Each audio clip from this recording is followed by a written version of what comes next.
Bhaktidhare YouTube ಚಾನಲ್ಗೆ ಸ್ವಾಗತ. ಶ್ರೀ ಗುರುಭ್ಯೋ ನಮಃ. ಹರಿ ಓಂ.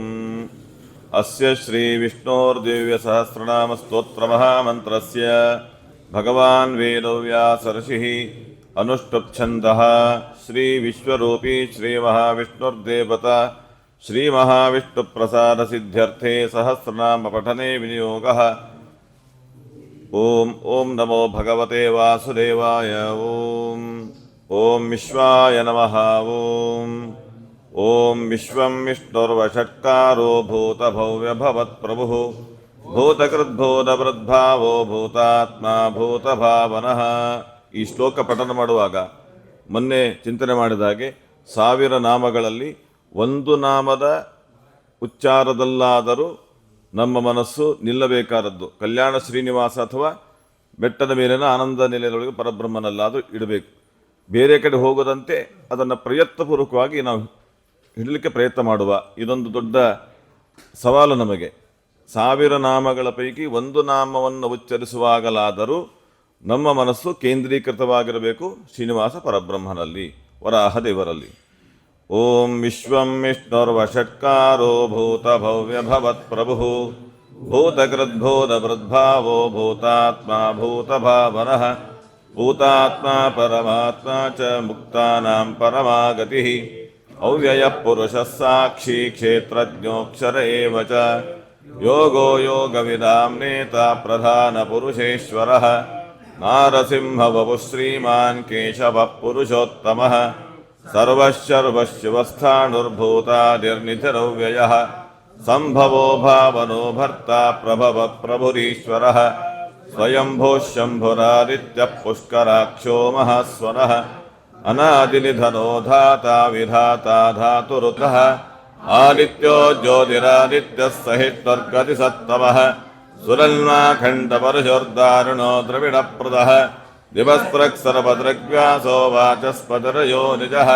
ತ್ರಿಸಾಮಾಸಾಮಗಃ ಸಾಮನಿರ್ವಾಣಂ ಭೇಷಜಂ ಭಿಷಕ್ ಸನ್ಯಾಸಕೃಚ್ಛಮಶಾಂತೋ ನಿಷ್ಠಾ ಶಾಂತಿಪರಾಯಣಃ ಶುಭಾಂಗಶಾಂತಿದಸ್ರಷ್ಟಾ ಕುಮುದಃ ಕುವಲೇಶಯಃ ಗೋಹಿತೋ ಗೋಪನಿರ್ಗೋಪ್ತಾ ವೃಷಭಾಕ್ಷೋ ವೃಷಪ್ರಿಯಃ ಅನಿವರ್ತಿ ನಿವೃತ್ತಾತ್ಮಾ ಸಂಕ್ಷೇಪ್ತಾ ಕ್ಷೇಮಕೃಚ್ಛಿವಃ ಶ್ರೀವತ್ಸವಕ್ಷಾ ಶ್ರೀವಾಸ ಶ್ರೀಪತಿ ಶ್ರೀಮದಾಂಬರಃ ಶ್ರೀಧಶ್ರೀ ಚ ಶ್ರೀನಿವಾಸ ಶ್ರೀನಿಧಿ ಶ್ರೀವಿಭಾವನಃ ಶ್ರೀಧರ ಶ್ರೀಕರ ಶ್ರೇಯ ಶ್ರೀಮಾನ್ ಲೋಕತ್ರಯಾಶ್ರಯಃ ಸ್ವಚ್ಛಸ್ವಂಗಚರಾನಂದೋ ನಂದಿರ್ಜ್ಯೋತಿರ್ಗಣೇಶ್ವರಃ ವಿಚಿರಾತ್ಮ ವಿಧೇಯಾತ್ಮ ಸತ್ಕೀರ್ತಿಚ್ಛಿನ್ನ ಸಂಶಯಃ ಉದೀರ್ಣಃ ಸರ್ವತಶ್ಚಕ್ಷುರಣೀಶಶ್ಚಾಶ್ವತಸ್ಥಿರಃ ಭೂಷಯೋ ಭೂಷಣೋ ಭೂತಿರ್ವಿಶೋಕಶೋಕನಾಶನಃ ಅರ್ಚಿಷ್ಮಾನಚ್ಯದಕುಂಭೋ ವಿಶುದ್ಧಾತ್ಮಾ ವಿಶೋಧನಃ ಅನಿರುದ್ಧೋ ಪ್ರತಿರ್ಧಃ ಪ್ರದ್ಯುಮ್ನೋ ಮಿತವಿಕ್ರಮಃ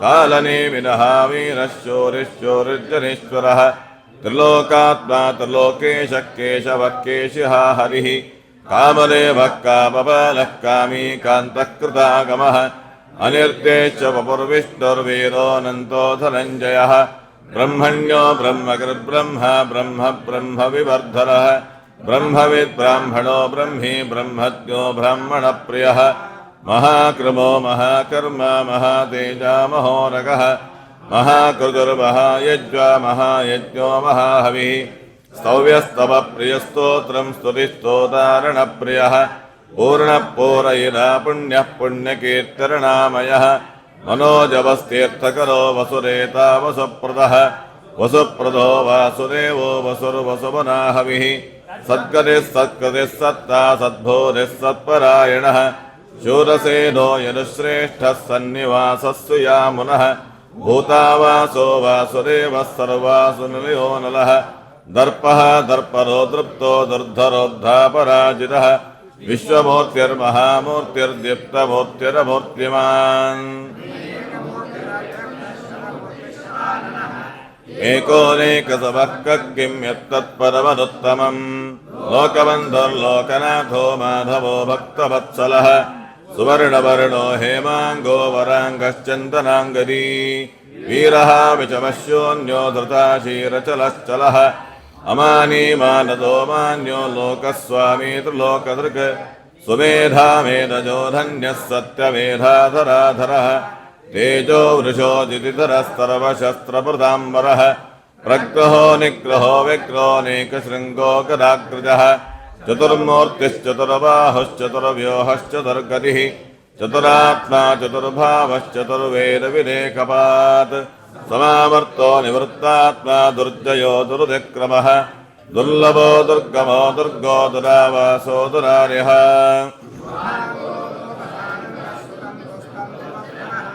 इंद्रकर्मा महाकर्मा कृतकर्मा कृतागमः उद्भवः सुन्दरः सुन्दरत्तनाभः सुलोचनः अर्को वाजितनशृङ्गी जयन्तः सर्वविजयी सुवर्णबिन्दुरक्षोभ्यः सर्ववागीश्वरेश्वरः महारुदो महागर्तो महाभूतो महानिधिः कुमरः कुन्दरः कुन्दः पर्जन्यः पावनो नलः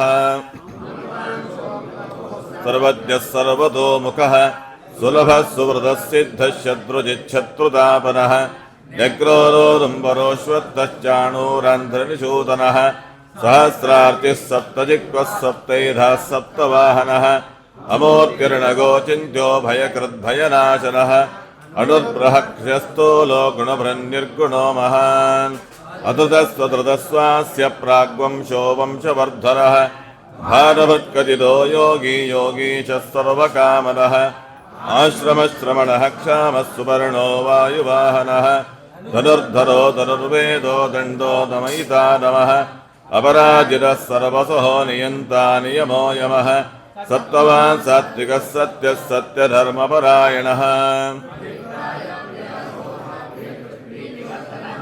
विहाय सगतिर्ज्योतिस्वरतिर्हुतभुग्विभुः रविर्विरोचनः सूर्यः सविता रविलोचनः अनन्तो हुतभुग्भोक्ता सुखदोऽनेकजोग्रजः अनिर्विण्णः सदामर्षि लोकाधिष्ठानमद्भुतः सनात्सनातरतभः कपिलः कपिलौ व्ययः स्वस्तिरः स्वस्तिकृस्वस्ति स्वस्तिभुक् स्वस्तिरक्षिणः अरोदरः कुण्डली चक्रे विक्रम्योरिशासनः शब्दादिकः सप्ततः शशरः शर्वरीकरः अक्रोरः पेचरो दक्षो दक्षिणः क्षमिणाम्बरः विद्वत्तमो वेदभयः पुण्यश्रवणकीर्तनः उत्तारुणो दुष्कृतिः पुण्यो दुःस्वप्रनाशनः वीरः रक्षणः सन्तो जीवनः परिवस्थितः अनन्तरोपोऽनन्तश्रीजटवन्यर्भयापः चतुरस्रो गभीरात्मा विदिशो व्यादिशो दिशः अनादिर्भूर्भवो लक्ष्मीः सुवीरो रुचिराङ्गरः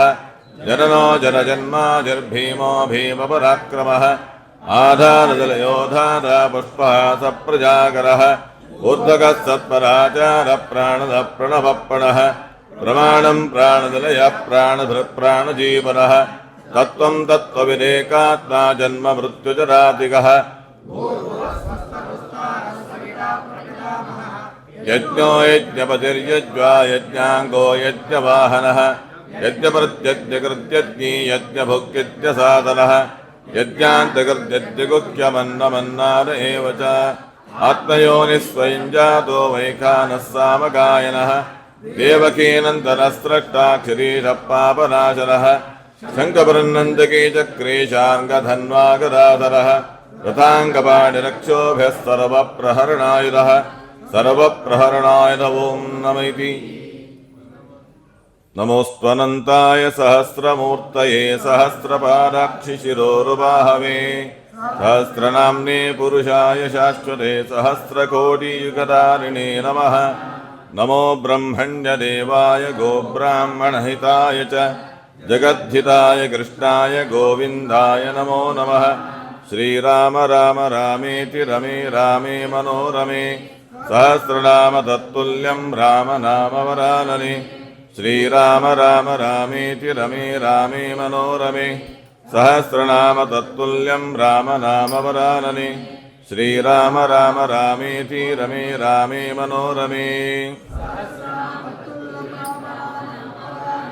वेङ्कटेशो वासुदेवः प्रद्युम्नो विदविक्रमः सङ्कर्षणो निरुद्धश्च शेषाद्रिपतरेव च जनार्दनः पद्मनाभो वेङ्कटाचलवासनः सृष्टिकर्ता जगन्नाथो माधवो भक्तवत्सलः ಗೋವಿಂದೋ ಗೋಪತಿಃ ಕೃಷ್ಣಃ ಕೇಶವೋ ಗರುಡಧ್ವಜಃ ವರಾಹೋ ವಾಮನಶ್ಚೈವ ನಾರಾಯಣಧೋಕ್ಷಜಃ ಶ್ರೀಧರಃ ಪುಂಡರೀಕಾಕ್ಷಃ ಸರ್ವದೇವಸ್ತುತೋ ಹರಿಃ ಶ್ರೀನೃಸಿಂಹೋ ಮಹಾಸಿಂಹಃ ಸೂತ್ರಾಕಾರಃ ಪುರಾತನಃ ರಮಾನಾಥೋ ಮಹೀಭರ್ತಾ ಭೂಧರಃ ಪುರುಷೋತ್ತಮಃ ಚೋಲಪುತ್ರಪ್ರಿಯಃ ಶಾಂತೋ ಬ್ರಹ್ಮಾದೀನಾಂ ವರಪ್ರದಃ ಶ್ರೀನಿಧಿಃ ಸರ್ವಭೂತಾನಾಂ ಭಯಕೃದ್ಭಯನಾಶನಃ ಶ್ರೀರಾಮೋ ರಾಮಭದ್ರಶ್ಚ ಭವಬಂಧೈಕಮೋಚಕಃ ಭೂತಾವಾಸೋ ಗಿರಾವಾಸ ಶ್ರೀನಿವಾಸ ಶ್ರಿಯಃ ಪತಿಃ ಅಚ್ಯುತಾನಂತಗೋವಿಂದೋ ವಿಷ್ಣುರ್ವೆಂಕಟನಾಯಕಃ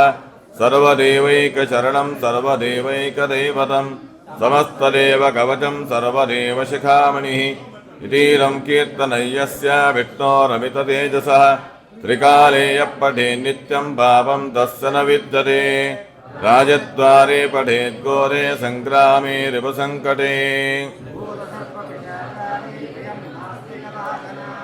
ಅಪುತ್ರೋ ಲಭತೆ ಪುತ್ರ ನಿರ್ಧನೋ ಧನವಾನ್ ಭವೇತ್ ರೋಗಾರ್ಥೋ ಮುಚ್ಯತೆ ರೋಗಾದ್ಬದ್ಧೋ ಮುಚ್ಯೇತ ಬಂಧನಾತ್ ಯದ್ಯರಿಷ್ಟತಮಂ ಲೋಕೆ ತತ್ತತ್ ಪ್ರಾಪ್ನೋತ್ಯ ಸಂಶಯಃ ಐಶ್ವರ್ಯಂ ರಾಜಸನ್ಮಾನಂ ಭುಕ್ತಿ ಮುಕ್ತಿಫಲಪ್ರದಂ ವಿಷ್ಣೋರ್ಲೋಕೈಕಸೋಪಾನಂ ಸರ್ವದುಃಖೈಕನಾಶನಂ ಸರ್ವೈಶ್ವರ್ಯಪ್ರದಂ ನೃಣಾಂ ಸರ್ವಮಂಗಲಕಾರಕಂ ಮಾಯಾವಿ ಪರಮಾನಂದಂ ತ್ಯಕ್ತ್ವಾ ವೈಕುಂಠಮುತ್ತಮಂ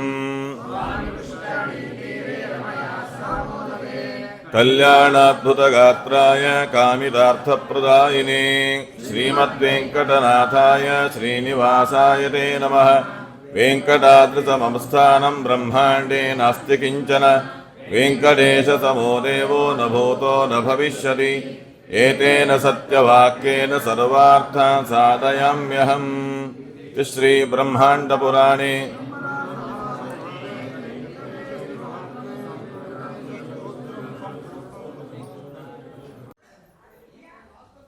ಸಾವಿರ ಮಂತ್ರಗಳ ಅರ್ಥಗಳನ್ನು ಹೇಳುವಂತಹದ್ದು. ಬೃಹತಿ ಸಹಸ್ರ ಅಂತ ಇದೆ. ಅತ್ಯಂತ ಇಷ್ಟವಾದಂಥ ಮಂತ್ರಗಳು ದೇವರಿಗೆ. ಪವಮಾನ ಮಂಡಲ ಅಂತ ಇದೆ, ಪವಮಾನ ಸೂಕ್ತ ಅಂತ ಇದೆ ಋಗ್ವೇದದಲ್ಲಿ. ಆ ಸೂಕ್ತವನ್ನು ಪಠನ ಮಾಡಿದರೆ ಮಹಾನೀರಾಜನ, ದೇವರಿಗೆ ಮಹಾಮಂಗಳಾರತಿ ಮಾಡಿದಷ್ಟು ಫಲ ಇದೆ. ಬರೀ ಪವಮಾನ ಮಂತ್ರವನ್ನು ಪಠನ ಮಾಡಿದರೆ ಸಾಕು. ಮಹಾನೀರಾಜನ, ಮಹಾಮಂಗಲಾರತಿ, ಪವಮಾನ ಮಂಡಲ ಅಂತಾದರೆ ಬೃಹತಿ ಸಹಸ್ರ ಅನ್ನುವಂಥ ಮಂತ್ರ ಇದೆಯಲ್ಲ, ದೇವರಿಗೆ ಮಹಾನೈವೇದ್ಯ. ಮಹಾನೈವೇದ್ಯ ಅಂದರೆ ಒಂದು ಚಿಕ್ಕ ತಟ್ಟೆಯಲ್ಲಿ ಒಂದು ತುತ್ತು ಅನ್ನ, ಅದಕ್ಕೆ ಒಂದಿಷ್ಟು ಸೈಡ್ ಡಿಶ್ಗಳು, ಅದಲ್ಲ ಮಹಾನೈವೇದ್ಯ. ಮಹಾಭೋಕ್ತಾವನು, ಇಡೀ ಪ್ರಪಂಚವನ್ನೇ ಗುಳುಮ್ ಮಾಡ್ತಕ್ಕಂಥ ದೇವರು. ಗುಳುಮ್ ಅಂದರೆ ನಮ್ಮ ಥರ ಅಲ್ಲ, ನಮ್ಮದು ಗುಳುಮ್ ಅಂದರೆ ಕೃಷ್ಣಾರ್ಪಣವೇ. ಕ್ಷೇಮವಾಗಿಡುವಂಥ ಅದ್ಭುತವಾದ ದೇವರು. ಇಡೀ ಪ್ರಪಂಚವನ್ನೇ ನುಂಗಿ ಹಾಕಿಬಿಡ್ತಾನೆ. ಅವನು ಎಷ್ಟು ಊಟ ಮಾಡಬೇಕು, ಅವನಿಗೆ ಅನ್ನ ಇಡಬೇಕಾದ್ರೆ ನೈವೇದ್ಯ ಹೇಗಿರಬೇಕು ಅಂದರೆ, ಉಡುಪಿ ನೋಡಿ ಬನ್ನಿ, ಅನ್ನದ ರಾಶಿ ಹಾಕ್ತಾರೆ. ಅನ್ನದ ರಾಶಿ ಹಾಕಿ ಅದನ್ನೇ ದೇವರ ನೈವೇದ್ಯ ಮಾಡೋದು. ನಾವು ಒಂದು ಚಿಕ್ಕ ತಟ್ಟೆಯಲ್ಲಿ ಇಷ್ಟು ಒಂದು ಗುಬ್ಬಚ್ಚಿ ಕೂಡ ಊಟ ಮಾಡಲ್ಲ. ಅದೆಲ್ಲ ನೈವೇದ್ಯ. ಎಷ್ಟು ಪದಾರ್ಥ ಮಾಡಿರ್ತೇವೋ ದೇವರಿಗೆ ಅಷ್ಟನ್ನು ಹಾಗೆ ತಂದಿಡಬೇಕು. ನಮಗೆ ತಿನ್ನಲಿಕ್ಕೆ ಎಲ್ಲ ವ್ಯವಸ್ಥಿತವಾದ ಪದಾರ್ಥ. ದೇವರಿಗೆ ಆಗುವಾಗ ಚಿಕ್ಕ ಪಾತ್ರೆ ನೀರು, ಬೆಲ್ಲ. ಅಕಸ್ಮಾತ್ ಮಾಡಿದ್ರೆ ಅನ್ನ ಪಾಯಸ. ಒಂದು ಅನ್ನ ಪಾಯಸ ಮಾಡೋ ದೇವರಿಗೆ, ಇದು ನಮ್ಮ ಕ್ರಮ. ಅದಲ್ಲ. ಮಹಾನೈವೇದ್ಯ ಅಂದರೆ ಅನ್ನ, ರಸ, ಷಡ್ರಸಗಳು, ಭಕ್ಷ್ಯಗಳು, ಶಾಖ ಪದಾರ್ಥಗಳು ಎಲ್ಲವನ್ನು ಇಡಬೇಕಂತೆ. ಪೇಯಗಳು, ಖಾದ್ಯಗಳು ಎಲ್ಲವನ್ನು ಮಾಡಿ ದೇವರ ನೈವೇದ್ಯ ಇಡಬೇಕು. ನೈವೇದ್ಯಕ್ಕೆ ಏನುಂಟೋ ಅದನ್ನು ಮಾತ್ರ ತಿನ್ನಬೇಕು. ನೈವೇದ್ಯಕ್ಕೆ ಬರಲಿಲ್ಲ, ನೋ, ಸ್ವೀಕಾರ ಮಾಡಲಿಕ್ಕೆ ಇಲ್ಲ. ನಮ್ದು ಹಾಗಲ್ಲ. ನೈವೇದ್ಯಕ್ಕೆ ಅಂತ ಸ್ವಲ್ಪ, ಆಮೇಲೆ ಯಥೇಷ್ಟ. ಅದು ಮಾಡಬಾರ್ದಂತೆ ಯಾವತ್ತೂ ಕೂಡ. ದೇವರಿಗೆ ಎಲ್ಲವನ್ನು ಅರ್ಪಣೆ ಮಾಡಬೇಕು. ಮಹಾನೈವೇದ್ಯ ಅಂದ್ರೆ ಹಾಗೆ. ಉಡುಪಿಯಲ್ಲಿ ಅಷ್ಟು 30-40 ಸಾವಿರ ಜನಕ್ಕೆ ಮಾಡಿದ ಅಡಿಗೆ ಹೇಗೆ ಒಳಗೆ ತೊಗೊಂಡು ಹೋಗೋದು? ಅದಕ್ಕೇನು ಮಾಡ್ತಾರೆ? ದೇವರನ್ನೇ ಕರ್ಕೊಂಡು ಹೋಗ್ತಾರೆ ಅಡಿಗೆ ಮನೆಗೆ. ಅಡಿಗೆ ಮಾಡಿದ ಜಾಗಕ್ಕೆ ದೇವರನ್ನೇ ಕರ್ಕೊಂಡು ಹೋಗ್ತಾರೆ. ವೈಭವದಲ್ಲಿ ಕರ್ಕೊಂಡು ಹೋಗಿ ಅವನು ಕೂಡಿಸಿ ಆ ಇಡೀ ಅನ್ನದ ರಾಶಿಯನ್ನು ಪಲ್ಲಪೂಜೆ ಅಂತ ಕರೀತಾರೆ. ರಾಮ ಲಕ್ಷ್ಮಣ ದೊಡ್ಡ ದೊಡ್ಡ ಕೊಪ್ಪರಿಗೆಗಳಿವೆ, ಸಾರು ಹುಳಿ, ಹೀಗೆ ಎಲ್ಲ ರಾಶಿ ರಾಶಿನೇ ಇರುತ್ತೆ. ಭಕ್ಷ್ಯಗಳು ರಾಶಿ, ಪಲ್ಯಗಳು ರಾಶಿ, ಚಟ್ನಿ ರಾಶಿ, ಎಲ್ಲವನ್ನ ಅದರಲ್ಲಿ ಸಮರ್ಪಣೆ ಮಾಡ್ತಾರೆ. ಹೀಗೆ ಮಾಡೋದು ಮಹಾನೈವೇದ್ಯ. ಇನ್ನೊಂದಿದೆ, ಏನು ಅಡಿಗೆ ಆಗಿರುತ್ತೋ ಅಷ್ಟೊಂದು ದೇವ್ರ ಮುಂದೆ ತಂದಿಡೋದು. ಅದು ಇದೆ ಅಲ್ಲಿ 14 ಸೇನ ಕಟಾರ ಎಲ್ಲ ತರ್ತಾರೆ. ಜಗನ್ನಾಥಪುರಿಯಲ್ಲಿ ಕೂಡ ಹಾಗೆ ಇದೆ. ಜಗನ್ನಾಥಪುರಿಯಲ್ಲೂ ಕೂಡ ಎಲ್ಲ ತಗೊಂಡು ಹೋಗ್ತಾರೆ. ನಿಜವಾಗಿ ಅದೊಂದು ಅದ್ಭುತ ಪರಿಕಲ್ಪನೆ. ಇದು ಯಾಕೆ ಹೇಳ್ತಿದೆ ಅಂದರೆ, ನಮ್ಮಲ್ಲಿ ಸಂಸ್ಕಾರ ಬದಲಾಗಿದೆ. ಸಂಸ್ಕಾರ ಬದಲಾಗಿರೋದಕ್ಕಿಂತ ವಿಕಾರ ಆಗಿದೆ ಅಂತ ನಾನು ಹೇಳ್ತೇನೆ. ಸರಿ ಮಾಡ್ಕೊಳ್ಬೇಕಾದ ಅಗತ್ಯತೆ ಇದೆ. ಏನು ತಿಂತೇವೋ ದೇವರಿಗೆ ಅರ್ಪಣೆ ಮಾಡಲೇಬೇಕು. ಅರ್ಪಣೆ ಮಾಡಲಿಲ್ಲ ತಿನ್ನುವ ಹಾಗೆ ಇಲ್ಲ. ಈ ನಿಯಮ ಇರಬೇಕು ನಮಗೆ. ಶುದ್ಧವಾದ ಪದಾರ್ಥ ತಿನ್ನಬೇಕು ಅಂತಂದ್ರೆ ದೇವರ ನೈವೇದ್ಯ ಆಗಿದ್ದನ್ನು ಮಾತ್ರ ಅಂತ ಅರ್ಥ. ದೇವರ ನೈವೇದ್ಯ ಆಗಲಿಲ್ಲ ಅಂದರೆ ತಿನ್ನಕೂಡದು. ಮುಳುಬಾಗಲಲ್ಲಿ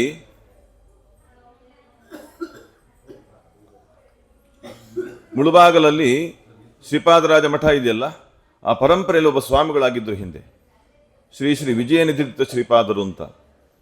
ಅವರು ದೊಡ್ಡ ವಿದ್ವಾಂಸರು, ಅವಧೂತಚರ್ಯ ಸ್ವಾಮಿಗಳವರು. ಪೂರ್ವಾಶ್ರಮದಲ್ಲಾಗಲಿ ಆಶ್ರಮದ ಮೇಲೂ ಕೂಡ ನೈವೇದ್ಯಕ್ಕೇನು ಬರುತ್ತೋ ಅಷ್ಟನ್ನು ಮಾತ್ರ ಸ್ವೀಕಾರ ಮಾಡೋದು. ನೈವೇದ್ಯಕ್ಕೆ ಬಂದಿಲ್ಲ ಅಂದರೆ ಖಂಡಿತ ಹಾಕ್ಸ್ಕೊಳ್ತಿರ್ಲಿಲ್ಲಂಥವ್ರು. ಯಾಕೆ? ನೈವೇದ್ಯಕ್ಕೆ ಬಂದಿಲ್ಲ ಅಂತ. ನಮ್ಮದು ಬಿಸಿ ಬಿಸಿ ಒಲೆ ಮೇಲೆ ಎಲೆ ಮೇಲೆ ಮಾಡಕೂಡದು ಅಂತಾರೆ. ನೈವೇದ್ಯಕ್ಕೆ ಬಂತ ಸ್ವೀಕಾರ, ಇಲ್ವಾ ಇಲ್ಲ. ಅದು ದೀಕ್ಷೆ. ವೈಷ್ಣವ ದೀಕ್ಷೆ ಅಂದರೆ ಹಾಗಿರ್ತದೆ. ಇದನ್ನು ಯಾಕೆ ಹೇಳಿದೆ ಅಂದರೆ, ನೈವೇದ್ಯಕ್ಕೆ ಸಂಬಂಧಪಟ್ಟ ವಿಷಯ ಇದು. ಮಹಾನೈವೇದ್ಯ ಮಾಡಬೇಕು ನಾವು ನಿತ್ಯದಲ್ಲಿ, ಮಾಡಲಿಕ್ಕೆ ಆಗೋದಿಲ್ಲ. ಏನು ಮಾಡಬೇಕು? ಬೃಹತಿ ಸಹಸ್ರ ಪಾರಾಯಣ ಮಾಡಿ ಅಂತಾರೆ. ಬೃಹತಿ ಸಹಸ್ರ ಪಾರಾಯಣ ಮಾಡಿಬಿಟ್ರೆ ಮಹಾನೈವೇದ್ಯವನ್ನು ದೇವರಿಗೆ ಅರ್ಪಣೆ ಮಾಡಿದಾಗತ್ತೆ. ಪವಮಾನ ಮಂಡಲವನ್ನು ಪಠನ ಮಾಡಿದರೆ ಮಹಾನೀರಾಜನ ಮಾಡಿದ ಹಾಗೆ, ಬೃಹತಿ ಸಹಸ್ರ ಪಠನ ಮಾಡಿದರೆ ಮಹಾನೈವೇದ್ಯ ಸಮರ್ಪಣೆ ಮಾಡಿದ ಹಾಗೆ. ಅದೇ ಥರನೇ ಒಂದು ಷೋಡಶೋಪಚಾರ ಪೂಜೆ ಒಂದು ಹೇಳ್ಕೊಟ್ಬಿಡಿ ಸಿಂಪಲ್ಲಾಗಿ. ಇಂಥ ಮಂತ್ರ ಅಂದರೆ ಷೋಡಶೋಪಚಾರ ಪೂಜೆ ಆಗತ್ತೆ. ನಾಳಿಂದ ಅದನ್ನೇ ಶುರು ಮಾಡ್ತೇವೆ ನಾವು. ಹೇಳಿದ್ದಾರೆ ನಮಗೆ ಪುರುಷ ಸೂಕ್ತವನ್ನು ಪಠನ ಮಾಡಿ ಷೋಡಶೋಪಚಾರ ಪೂಜೆ ಆಗುತ್ತೆ ಅಂತ. ಅದನ್ನು ಮಾಡಲ್ಲ ನಾವು. ಇನ್ನೂ ಸಿಂಪಲ್ ಮಾಡಿ ಅಂತ ಹೇಳ್ತೇವೆ. ಎಲ್ಲಿಗೆ ಬಂದು ಕೂತಿದೆ ಈಗ? ಓಂ ನಮೋ ನಾರಾಯಣಾಯ. ಅಷ್ಟು ಸಾಕು. ಸಾಕು, ಅಷ್ಟಾದರೂ ಸಾಕು. ದೇವರನ್ನ ಪೂಜಿಸದೆ ಭುಂಜಿಸಬೇಡ. ದೇವರಿಗೆ ನೈವೇದ್ಯ ಮಾಡದೆ ತಿನ್ನಬೇಡ. ದೇವರಿಗೆ ಸಮರ್ಪಿತವಾಗದೆ ಜೀವನ ಬೇಡ ಅಂತ ಪ್ರಾಚೀನರು ಕೊಟ್ಟದ್ದು. ನಾವು ಅದನ್ನು ಮಾಡದೇ ಮಾಡ್ತೀವಿ ಅಂತ. ಕೊರೋನಾ ಬರದೇ ಇರ್ತದ? ಇನ್ನೊಂದೇನು ಶುರುವಾಗಿದೆ ಅಂತೆ, HP ಏನೋ ಒಂದು ಗೊತ್ತಿಲ್ಲ ನನಗೆ. ಚೆನ್ನಾಗಿದೆ ಅದು, HVPN. ನಮ್ದೊಂದು ಕ್ರಮ ಬೇರೆ ಆಗಿದೆ ಈಗ. ನಾನು ಯಾಕೆ ಹೇಳ್ತೇನೆ ಅಂದರೆ, ನಮಗೆ ಅನಾರೋಗ್ಯ ಇತ್ಯಾದಿಗಳು ಬರೋದು ನಮ್ಮ ವಿಕಾರಗಳಿಂದಲೇ, ವಿಕೃತಿಯಿಂದ ಬರುವಂತಹದ್ದು.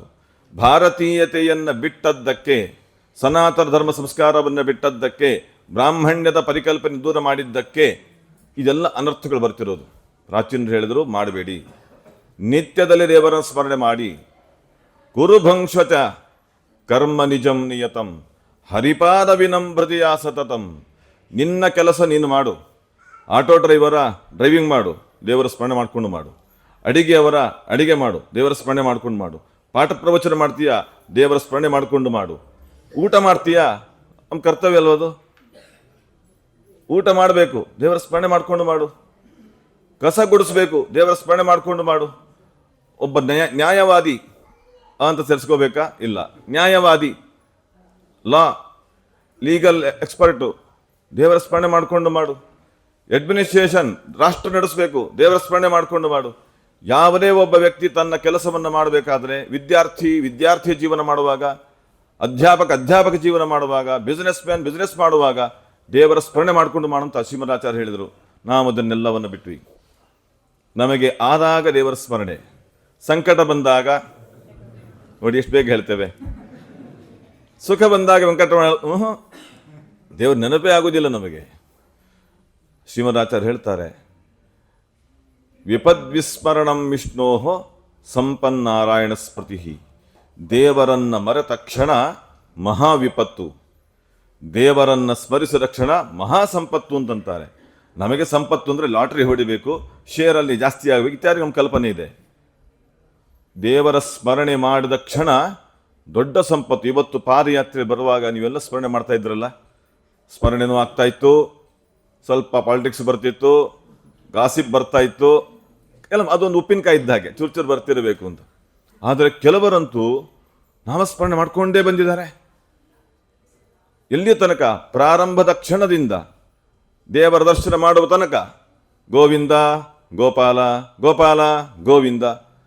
ಈ ನಾಮಸ್ಮರಣೆ, ನಾಮ ಸಂಕೀರ್ತನೆ ಮಹಾ ಸಂಪತ್ತು. ಅದು ಕೇವಲ ಅವರ ಸಂಪತ್ತು ಮಾತ್ರ ಅಲ್ಲ, ರಾಷ್ಟ್ರ ಸಂಪತ್ತಾಯಿತು ಅಲ್ವಾ? ಅದನ್ನ ಪುರೋಹಿತರು ಸಾರ್ಥಕ. ಪುರೋಹಿತ ಅಂತ ಶಬ್ದ ಯಾಕೆ ಅವರಿಗೆ? ಜಗತ್ತಿನ ಹಿತವನ್ನು ಕಾಪಾಡುವುದು ಸಾರ್ಥಕ ಆಗಿದೆ. ನಿಜವಾಗಿ ಖುಷಿ ಆಯಿತು. ಅಖಂಡವಾಗಿ ಆ ಅಶಕ್ತರು ಅಂತಾಗಿದ್ದರೂ ಕೂಡ ಉತ್ಸಾಹ ತುಂಬಿದಂತಹ ಹೆಣ್ಣು ಮಕ್ಕಳು ನಡಿಲಿಕ್ಕಾಗಲ್ಲ ಅನ್ನೋರನ್ನು ದೊಡ್ಡ ಇಂಜನ್ ಇದ್ದಾಗ ಕರ್ಕೊಂಡು ಬಂದ್ರಲ್ಲ. ಯಾಕೆ? ನಾಮ ಸಂಕೀರ್ತನೆಯಿಂದ. ನಾವು ಮಾತಾಡ್ತಾ ಹೋದರೆ ಸುಲಭ ನಡ್ಕೊಂಡು ಹೋಗ್ತೇವೆ, ಮೌನವಾಗಿ ಹೋಗೋಣ ಆಗಲ್ಲ ನಮ್ಮ ಕಡೆಯಿಂದ. ಅದಕ್ಕೆ ಶ್ರೀಮದಾಚಾರ್ಯ ನಡೀತಿಯಲ್ಲ, ಪಾದಯಾತ್ರೆ ಕರ್ತವ್ಯ ಅಲ್ವಾ, ಮಾಡು ಕುರು ಪಾದಯಾತ್ರಾಂ ಕುರು. ಹೇಗೆ? ಹರಿಪಾರ ವಿನಮ್ರತಿಯ. ನಾನು ನಡಿತೇನೆ ಅಂತಲ್ಲ, ಅವನು ನಡೆಸ್ತಾ ಇದ್ದಾನೆ. ಇಷ್ಟು ವರ್ಷ ಆಯ್ತಲ್ಲ, 16 ವರ್ಷ ನಡ್ಕೊಂಡು ಬಂದಿದ್ದೀರಲ್ವಾ? ಯಾರು ನಡೆಸಿದ್ದು? ಅವನ ಸಂಕಲ್ಪ ಇತ್ತು. ಅವನ ಸಂಕಲ್ಪ ಇಲ್ಲ ಅಂದರೆ ಹೆಜ್ಜೆ ಇಡ್ಲಿಕ್ಕಾಗಲ್ಲ. ಸಾಕ್ಷಿ ನಾವೇ ನೋಡ್ತೇವೆ. ಮಳೆ ಬರಲಿ ಪಾದಯಾತ್ರೆ, ಚಳಿ ಇರಲಿ ಪಾದಯಾತ್ರೆ, ಮಂಜಿರಲಿ ಪಾದಯಾತ್ರೆ. ದೇವರ ಸಂಕಲ್ಪ ಇಲ್ಲ ಅಂದರೆ ಬೆಚ್ಚಗೆ ಮಲ್ಕೊಂಡಿರ್ತೇವೆ, ನಾವು ನಡೀಲಿಕ್ಕೆ ಆಗಲ್ಲ. ಯಾಕೆ ಹೇಳಿದೆ ಅಂದರೆ ದೇವರ ಸ್ಮರಣೆ ನಮಗೆ ಅತ್ಯಗತ್ಯವಾದದ್ದು. ನಮಗೆ ಅದೊಂಥರ ಏನೋ ರಿಜಿಡ್ ಥರ ಕಾಣ್ತಾ ಇದೆ, ಏನೊಂದು ಒತ್ತಡ ಭಾರ ಅಂತ ಅನಿಸುವಂತೆ ಇದೆ. ಇಲ್ಲ, ನಮ್ಮ ಜೀವನದ ಹಾಸುಹೊಕ್ಕಾಗಬೇಕು. ದೇಶ ಉಳಿಬೇಕಾದ್ರೆ ದೇವಸ್ಮರಣೆ ಬೇಕೇ ಬೇಕು. ನಿನ್ನೆ ಸಂಧ್ಯಾನ ಬಗ್ಗೆ ನೋಡಿದ್ವಲ್ಲ, ಇವತ್ತು ದೇವಸ್ಮರಣೆ ಪ್ರಧಾನ ಅಂತ ಚಿಂತನೆ ಮಾಡುವ, ಬೇಕೇ ಬೇಕು. ದೇವರನ್ನು ಮರೆತವ ಅಷ್ಟು ದೊಡ್ಡ ವಿಪತ್ತಿನ್ಯಾವುದೂ ಇಲ್ಲ. ನಮ್ಮ ಗುರುಗಳು ಹೇಳ್ತಿದ್ರು, ಒಂದು ಡೈರಿ ಬರೀರಿ ದಿವಸ ಏನೇನು ಮಾಡ್ತಾ ಇದ್ರಿ ಅಂತ. ಅದರಲ್ಲಿ ಒಂದು ಪಾಯಿಂಟ್ ಏನು ಅಂದರೆ, ಇವತ್ತು ಬೆಳಿಗ್ಗೆ ಎದ್ದ ಕ್ಷಣದಿಂದ ಮಲಗುವ ತನಕ ಎಷ್ಟು ಸೆಕೆಂಡು ದೇವರನ್ನು ಸ್ಮರಿಸಿದ್ದೇನೆ, ಎಷ್ಟು ಸೆಕೆಂಡು ದೇವರನ್ನು ಮರೆತಿದ್ದೇನೆ. ಇಲ್ಲಿ ಜಾಸ್ತಿ ಯಾವುದಿರುತ್ತದೆ? ಈ ಪರಿಸ್ಥಿತಿ ಇದೆ. ಸ್ಮರ್ತವ್ಯ ಸತತಂ ವಿಷ್ಣು ವಿಸ್ಮರ್ತವ್ಯೋ ನ ಜಾತುಚಿತ್ ಸರ್ವೇ ವಿಧಿ ನಿಷೇಧ ಅಸ್ತ್ಯು ಏತಯೋರೇವ ಕಿಂಕರ ಅಂತ ಘೋಷಣೆ ಮಾಡ್ತಾರೆ. ಕರ್ತವ್ಯಗಳು ತುಂಬ ಇದೆ, ಮಾಡಬೇಕಾದದ್ದು ಮಾಡಬಾರದ್ದು ಅಂತ. ಮಾಡಬೇಕಾದದ್ರಲ್ಲಿ ಮೊದಲೇದ್ದು ಯಾವುದು? ಸಂಧ್ಯಾವಂದನೆ ಮಾಡಬೇಕಾದದ್ದು. ಅದಕ್ಕಿಂತ ಪ್ರಧಾನ ದೇವರ ಸ್ಮರಣೆ. ದೇವರ ಸ್ಮರಣೆ ಇಲ್ಲದ ಮಾಡಿದ ಸಂಧ್ಯಾವಂದನೆ ವೇಸ್ಟ್ ಅಂತ ಹೇಳಿಬಿಟ್ರೆ, ನಾನು ಸಂಧ್ಯಾವಂದನೆ ಇಲ್ಲ ಅಂತ ಆಗ್ತದೆ. ನಾನು ಹಾಗೆ ಹೇಳಕ್ಕೆ ಹೋಗುವುದಿಲ್ಲ. ಸಂಧ್ಯಾವಂದನೆ ಮಸ್ಟ್ ಅಂಡ್ ಶುಡ್, ಜೊತೆಗೆ ಸ್ಮರಣೆ ಬೇಕೇ ಬೇಕು. ದೇವರ ಸ್ಮರಣೆ ಮಾಡಿಲ್ಲ ಅಂದರೆ ಮಹಾ ವಿಪತ್ತಿದೆ. ನಾವು ಯಾವುದನ್ನು ಮಾಡಬಾರದು? ದೇವರ ವಿಸ್ಮರಣೆ ಮಾಡಬಾರದು, ದೇವರನ್ನು ಮರೆಯಬಾರದು ಅಂತ. ಕಷ್ಟ ಬಂದಾಗ ಮಾತ್ರ ದೇವರ ಸ್ಮರಣೆ ಮಾಡೋದಿಲ್ಲ, ಯಾವಾಗಲೂ ಸುಖವಾಗಿಟ್ಟು ದೇವರನ್ನು ಯಾವಾಗ ನೆನೆಸ್ತಾ ಇರಬೇಕಂತೆ. ಹಾಗಾಗಿ ನಮ್ಮ ಪ್ರಾಚೀನರು ಬಹಳಷ್ಟು ಅನುಕೂಲ ಮಾಡಿಕೊಟ್ಟಿದ್ದಾರೆ. ದೇವರ ಸ್ಮರಣೆಗೆ ಪೂಜನೆ ಆಗಬೇಕು, ದೇವಸ್ಥಾನಕ್ಕೆ ಹೋಗಬೇಕು ಅಂತ ಇಲ್ಲ. ಪ್ರತಿ ಕ್ಷಣ ಕ್ಷಣಕ್ಕೂ ಹಂತ ಹಂತದಲ್ಲಿ ದೇವರನ್ನು ಸ್ಮರಿಸುವುದಕ್ಕೆ ಅವಕಾಶ ಮಾಡಿಕೊಟ್ಟಿದ್ದಾರೆ. ಒಂದು ಮಾತನಾಡಿದರೆ ಸಾಕು ದೇವರ ಸ್ಮರಣೆ ಆಗಿರಬೇಕು ನಮಗೆ. ಹಾಗಿತ್ತು, ಈಗ ಬದಲಾಗಿದೆ. ಈಗೆಲ್ಲ ಬದಲಾಗಿದೆ. ಹಿಂದೆ ಇತ್ತು, ನಾನು ಎಷ್ಟೋ ಸರ್ತಿ ಹೇಳೋದುಂಟು, ಹಿಂದೆ ಭಾಷೆ ಏನಿತ್ತು, ಹೇಗಿದ್ದೀರಿ ಅಂತ ಕೇಳಿದ್ರೆ ಏನು ಹೇಳ್ತಿದ್ರು ಉತ್ತರ? ಹೇಗಿದ್ದೀರಿ ಕೇಳಿದ್ರೆ ಏನು ಹೇಳ್ತಿದ್ರು ಉತ್ತರ? ತುಂಬ ಜಾಸ್ತಿ ಆಯ್ತದು. ಆರಾಮವಾಗಿರ್ತೇವೆ, ಆರಾಮವಾಗಿದ್ದೇವೆ. ಆರಾಮಲ್ಲ, ಮತ್ತೆ ಆರಾಮವಾಗಿದ್ದೇವೆ, ಆರಾಮವಾಗಿದ್ದೀರಾ ಶಬ್ದ. ಆರಾಮ ಅಂದ್ರೆ ಅರ್ಥ ಬದಲಾಗ್ತದೆ. ಹೇಗಿದ್ದೀರಿ? ಆರಾಮ್. ಆರಾಮ್ ಅಂದ್ರೆ ಏನರ್ಥ ಗೊತ್ತಾ? ರಾಮ ಅಂದ್ರೇನು? ತಾನು ಸುಖವಾಗಿರುವವನು, ಇನ್ನೊಬ್ಬರನ್ನ ಸುಖವಾಗಿಡುವವನು. ರಮಯತೀತಿ ರಾಮ ರಮತೇತಿ ರಾಮ. ತಾನು ಸುಖಪೂರ್ಣ, ರಮತೆ ರಮಯತಿ, ಇನ್ನೊಬ್ಬರು ಸುಖವಾಗಿರ್ತಾನೆ, ಆದ್ದರಿಂದ ರಾಮ ಅಂತ. ಅರಾಮ ಅಂದ್ರೆ ತಾನು ಸುಖವಾಗಿರಲ್ಲ, ಮುಂದೆ ನಾನು ಹೇಳಕ್ಕೆ ಹೋಗುವುದಿಲ್ಲ, ಇನ್ನೊಬ್ಬರು ಸುಖವಾಗಿರ್ಲಿಕ್ಕೆ ಬಿಡಲ್ಲ. ಆದ್ದರಿಂದ ನೋಡಿ, ಶಬ್ದ ಹೇಗಿದ್ದೀರಿ? ಆರಾಮಿದ್ದೇನೆ, ಆರಾಮಿದ್ದೇನೆ. ಆರಾಮಿದ್ದೇನೆ ಅಂತ ಹೇಳಿನೇ ಜೀವನ ಹಾಳು ಮಾಡ್ಕೊಂಡಿದ್ದೇವೆ. ಹೇಗಿರಬೇಕಿತ್ತು? ಆರಾಮವಾಗಿದ್ದೆ. ಆ ಅಂದರೆ ಆ ಸಮಂತ ತುಂಬ ಚೆನ್ನಾಗಿದ್ದೇನೆ. ಇವತ್ತಿನ ಭಾಷೆಯಲ್ಲಿ ಫೈನ್ ಶಬ್ದ ಹಾಗಾಗಿದೆ. ಅದಲ್ಲ, ಆರಾಮವಾಗಿದ್ದೇನೆ ಅಂತ ಹೇಳುವುದರ ಮೂಲಕ ರಾಮನಾಮ ಸ್ಮರಣೆ ಕೊಟ್ಟರು. ತಂಡದ ವಾರ್ತೆ ವಾರಿಜಾಕ್ಷನ ಕೀರ್ತಿ. ಹಿಂಡು ಮಾತುಗಳಲ್ಲಿ ಹರಿಯನಾಮ ಅಂತ ವಿಜಯದಾಸರು ಹೇಳ್ತಾರೆ. ಪ್ರತಿಕ್ಷಣಕ್ಕೂ ಚಿಂತನೆ ಮಾಡಬೇಕು ಅಂತ ನಮಗದಾಗೋದಿಲ್ಲ. ನಮಗೆ ದೇವರ ಸ್ಮರಣೆ ಅಂದರೆ ಸತ್ಸಂಗ, ಪಾಠ, ಪ್ರವಚನ, ಭಜನೆ ಅದಾಗಬಾರದು. ಭಾರತೀಯರಿಗೆ ಜೀವನವೇ ದೇವರ ಸ್ಮರಣೆಯುಕ್ತವಾದಂಥ ಜೀವನ ಆಗಬೇಕು. ನಮಗೆ ಹಾಗಾಗ್ತಾ ಇಲ್ಲ. ಭಾರತ ಬದಲಾಗ್ತಾ ಇದೆ. ಭಾರತ ಬೆಳಗಬೇಕಾಗಿತ್ತು, ಭಾರತ ಬದಲಾಗ್ತಾ ಇದೆ. ಒಳ್ಳೆಯದಾಗಿ ಆಗಿದ್ರೆ ಖುಷಿ ಪಡ್ತಿದ್ದೆ, ಹಾಗಿಲ್ಲ, ವಿಕೃತ ಆಗ್ತಾ ಇದೆ. ಅದಾಗಬಾರದು. ಸ್ವಚ್ಛ ಭಾರತ, ಸಮರ್ಥ ಭಾರತ, ಸಮೃದ್ಧ ಭಾರತ, ಧಾರ್ಮಿಕ ಭಾರತ ಅಂತ ಆಗಬೇಕಾದರೆ ದೇವರನ್ನು ಕೇಳ್ಕೊಳ್ಬೇಕು. ಯಾಕೆ? ಧರ್ಮವಿತ್, ಧರ್ಮ ಪ್ರವರ್ಧಕ, ಧರ್ಮಾಧ್ಯಕ್ಷ, ಧರ್ಮ ಪ್ರೇರಕ ಪರಬ್ರಹ್ಮ ಶ್ರೀನಿವಾಸ. ಹಾಗಾಗಿ ಅವನಿಂದಾಗಿ ನಾವು ಆ ಶಕ್ತಿ, ಆ ಸ್ಮರಣ ಎಲ್ಲವನ್ನು ಪಡೆಯೋದಕ್ಕೋಸ್ಕರವಾಗಿ ಈ ಪಾದಯಾತ್ರೆ ಪರಿಕಲ್ಪನೆ ಬಂದಿರೋದು. ಹಾಗಾಗಿ ದೇವರನ್ನು ಸ್ಮರಿಸುವುದಕ್ಕೆ ಅನೇಕ ಮಂತ್ರಗಳು, ಅನೇಕ ಮಾತುಗಳು ಬಂದವು. ಪ್ರಧಾನವಾದ ಬೃಹತಿ ಸಹಸ್ರ ಅಂತ ಬಂತು. ಆ ಬೃಹತಿ ಸಹಸ್ರವನ್ನು ಹೇಳೋದು ತುಂಬ ಕಷ್ಟ. ಅದಕ್ಕೆ ವೇದವ್ಯಾಸ ದೇವರು ಏನು ಮಾಡ್ತಾರೆ, ಅಷ್ಟು 1000 ಮಂತ್ರಗಳ ಸಾರವನ್ನು ಸೆರೆ ಹಿಡಿದು 1000 ನಾಮಗಳ ಮೂಲಕ ಕೊಟ್ಟರು. ಅದನ್ನು ಪಠನ ಮಾಡಿದರೆ ನಮ್ಮ ದೇಹದ 72,000 ನಾಡಿಗಳಿಗೂ ಎಫೆಕ್ಟ್ ಆಗ್ತದೆ. ಸರಿಯಾಗಿ ಹೇಳಿದರೆ, ಕಂಠದ ಮೇಲಿಂದ ಹೇಳಿದರೆ ಏನಾಗುವುದಿಲ್ಲ, ಸರಿಯಾಗಿ ಹೇಳಿದರೆ ದೇಹಕ್ಕೆ ಪರಿಣಾಮ ಆಗುತ್ತೆ. ಚರಕ ಸುಶ್ರುತರು ಹೇಳ್ತಾರೆ, ನಿಮಗೆ ಅನಾರೋಗ್ಯ ಎಲ್ಲ ಪರಿಹಾರವಾಗ್ತದೆ, ಎಂತಹ ರೋಗ ಇದ್ರೂ ಪರಿಹಾರವಾಗ್ತದೆ. ನಮಗೆ ಡಾಕ್ಟರ್ ಬೇಕು, ಡಾಕ್ಟರ್ ಇಲ್ಲ ಅಂದರೆ ನಮಗೆ ಜೀವನ ಆಗುವುದಿಲ್ಲ ಅಂತ. ಸಹಸ್ರನಾಮ ಪಠನದಿಂದ ರೋಗ ಪರಿಹಾರವಾಗುತ್ತೆ, ಸಾಧ್ಯ ಇದೆ. ನಿನ್ನೆ ನಮ್ಮ ಆಧ್ಯಾತ್ಮಗಳು ಹೇಳ್ತಿದ್ರು, ಬೆಂಗಳೂರು ಇದ್ರಂತೆ ಗೆಜ್ಜೆ ಗೋಪಾಲದಾಸರು ಅಂತ. ವಿಷ ಪ್ರಯೋಗ ಆದಾಗಲೂ ಕೂಡ ವಿಜಯರಾಯರ ಸ್ಮರಣೆ ಮಾಡಿಕೊಂಡು ಜಪ ಮಾಡಿ ವಿಷಬಾಧೆ ಪರಿಹಾರ ಮಾಡಿಕೊಂಡ್ರಂತೆ. ಸತ್ಯಭರ ಸ್ವಾಮಿ ಕತೆ ಕೇಳ್ತೇವೆ ನಾವು, ಹಿಂದೆ ಆದದ್ದು, ಇತ್ತೀಚಿನ ದಿನಗಳಲ್ಲಿ ಆಗಿದ್ದು ನಾವು ಕೇಳ್ತೇವೆ. ಅಂದ್ರೆ ಏನಾಯ್ತು? ಮಂತ್ರಕ್ಕೆ ಬಲ ಇದೆ, ಶಕ್ತಿ ಇದೆ. ಅದನ್ನು ನಾವು ಅರ್ಥ ಮಾಡ್ಕೊಳ್ಬೇಕಷ್ಟೆ. ಯಾಕಿದನ್ನು ಹೇಳಿದೆ ಅಂದರೆ, ಇವತ್ತು ನಾವು ಹೇಳಿದ್ದು ವಿಷ್ಣು ಸಹಸ್ರನಾಮ, 1000 ನಾಮಗಳು ಪಠನ ಮಾಡಿದ್ದೇವೆ. ಒಂದೊಂದು ನಾಮಕ್ಕೆ 100 ಅರ್ಥ ಇದೆ ಅಂತ ಶ್ರೀಮದಾಚಾರ್ಯ ಹೇಳಿದ್ದಾರೆ. ನಮಗೊಂದೂ ಗೊತ್ತಿಲ್ಲ ದೇವರ ದಯದಿಂದ. ಅದು ಅವನ ದಯವೇ. ಗೊತ್ತಿಲ್ಲದೆ ಕೂಡ ಅವನ ದಯ ಅಂತ ಅನ್ಬೋದಾ? ಇಲ್ಲ. ಗೊತ್ತಿಲ್ಲ ಅಂತ ಗೊತ್ತಾಗಿದೆಯಲ್ಲ, ಅದು ಅವನ ದಯ. ಗೊತ್ತಾಗಬೇಕಾಗಿದೆ ಅವನಿಂದ. ಆ 1000 ನಾಮಗಳ ಅನುಸಂಧಾನ ನಮ್ಮ ಜೀವಿತದಲ್ಲಿ ಬಂದರೆ ನಾವು ತುಂಬ ಚೆನ್ನಾಗಿರ್ತೇವೆ, ಆರಾಮವಾಗಿರ್ತೇವೆ. ಅದು ಬರಬೇಕು ಅಂತಲೇ ದಾಸರು ಒಂದು ಕ್ರಮ ಮಾಡಿಕೊಟ್ರು ತಮ್ಮ ಪದ್ಯಗಳ ಮೂಲಕ. ಅದರ ಸಾರಭೂತವಾದದ್ದೇ, ಸಮಷ್ಟಿಯಾಗಿ ಶಾಸ್ತ್ರಸಾರವನ್ನು ಕೊಟ್ಟದ್ದೇ ಗುರುಜಗನ್ನಾಥದಾಸರು ಕೊಟ್ಟ ವೆಂಕಟೇಶ ಸ್ತವರಾಜ. ಅದನ್ನು ಪಠನ ಮಾಡಿದರೆ ಕನಿಷ್ಠ ಪಕ್ಷ 1000 ನಾಮಗಳ ಅರ್ಥ ನಮಗೆ ಗೊತ್ತಾಗದೇ ಇದ್ದರೂ ಈ ಪದ್ಯದಲ್ಲಿ ಕೆಲವು ಭಾವಗಳಾದ ಪಡೆಯಲಿಕ್ಕೆ ಅವಕಾಶಗಳುಂಟು ಅಲ್ವಾ? ಹಾಗಾಗಿ ಎಲ್ಲರೂ ಸೇರಿ ವೆಂಕಟೇಶ ಸ್ತವರಾಜವನ್ನು ಪಠನ ಮಾಡುವ. ಯಾರಿಗೆ ಗೊತ್ತಿಲ್ಲ ಅವರು ಕಣ್ಣು ಮುಚ್ಚಿ ಏಕತಾನತೆಯಿಂದ ಶಬ್ದವನ್ನು ಕೇಳಿ, ನಿಮಗೆ ಸಾಧ್ಯ ಆದರೆ ರಿಪೀಟ್ ಮಾಡಿ. ಏನು ರಿಪೀಟ್ ಮಾಡಬೇಕು? ಕೊನೆಯಲ್ಲಿ ಶೇಷಗಿರಿವಾಸ ಅಂತ ಒಂದು ಬರುತ್ತೆ, ಅದನ್ನು ರಿಪೀಟ್ ಮಾಡಿ. ಬಾಯಿಂದ ಉಚ್ಚಾರ ಆಗಲಿಕ್ಕೆ ಪ್ರಯತ್ನ ಮಾಡಿ. ಪದ್ಯ ಬಂದರೆ ಪದ್ಯವನ್ನೇ ಹೇಳಿ, ಮುಕ್ತ ಕಂಠದಿಂದ ಹೇಳಿ. ಎಲ್ಲೆಲ್ಲೋ ಇಲ್ಲ ದೇವರು, ನಮ್ಮ ಜೊತೆಗೆ ಇದ್ದಾನೆ, ಒಳಗೆ ಇದ್ದಾನೆ, ಹೊರಗೆ ಇದ್ದಾನೆ, ಬೆಟ್ಟದ ಮೇಲೆ ಇದ್ದಾನೆ.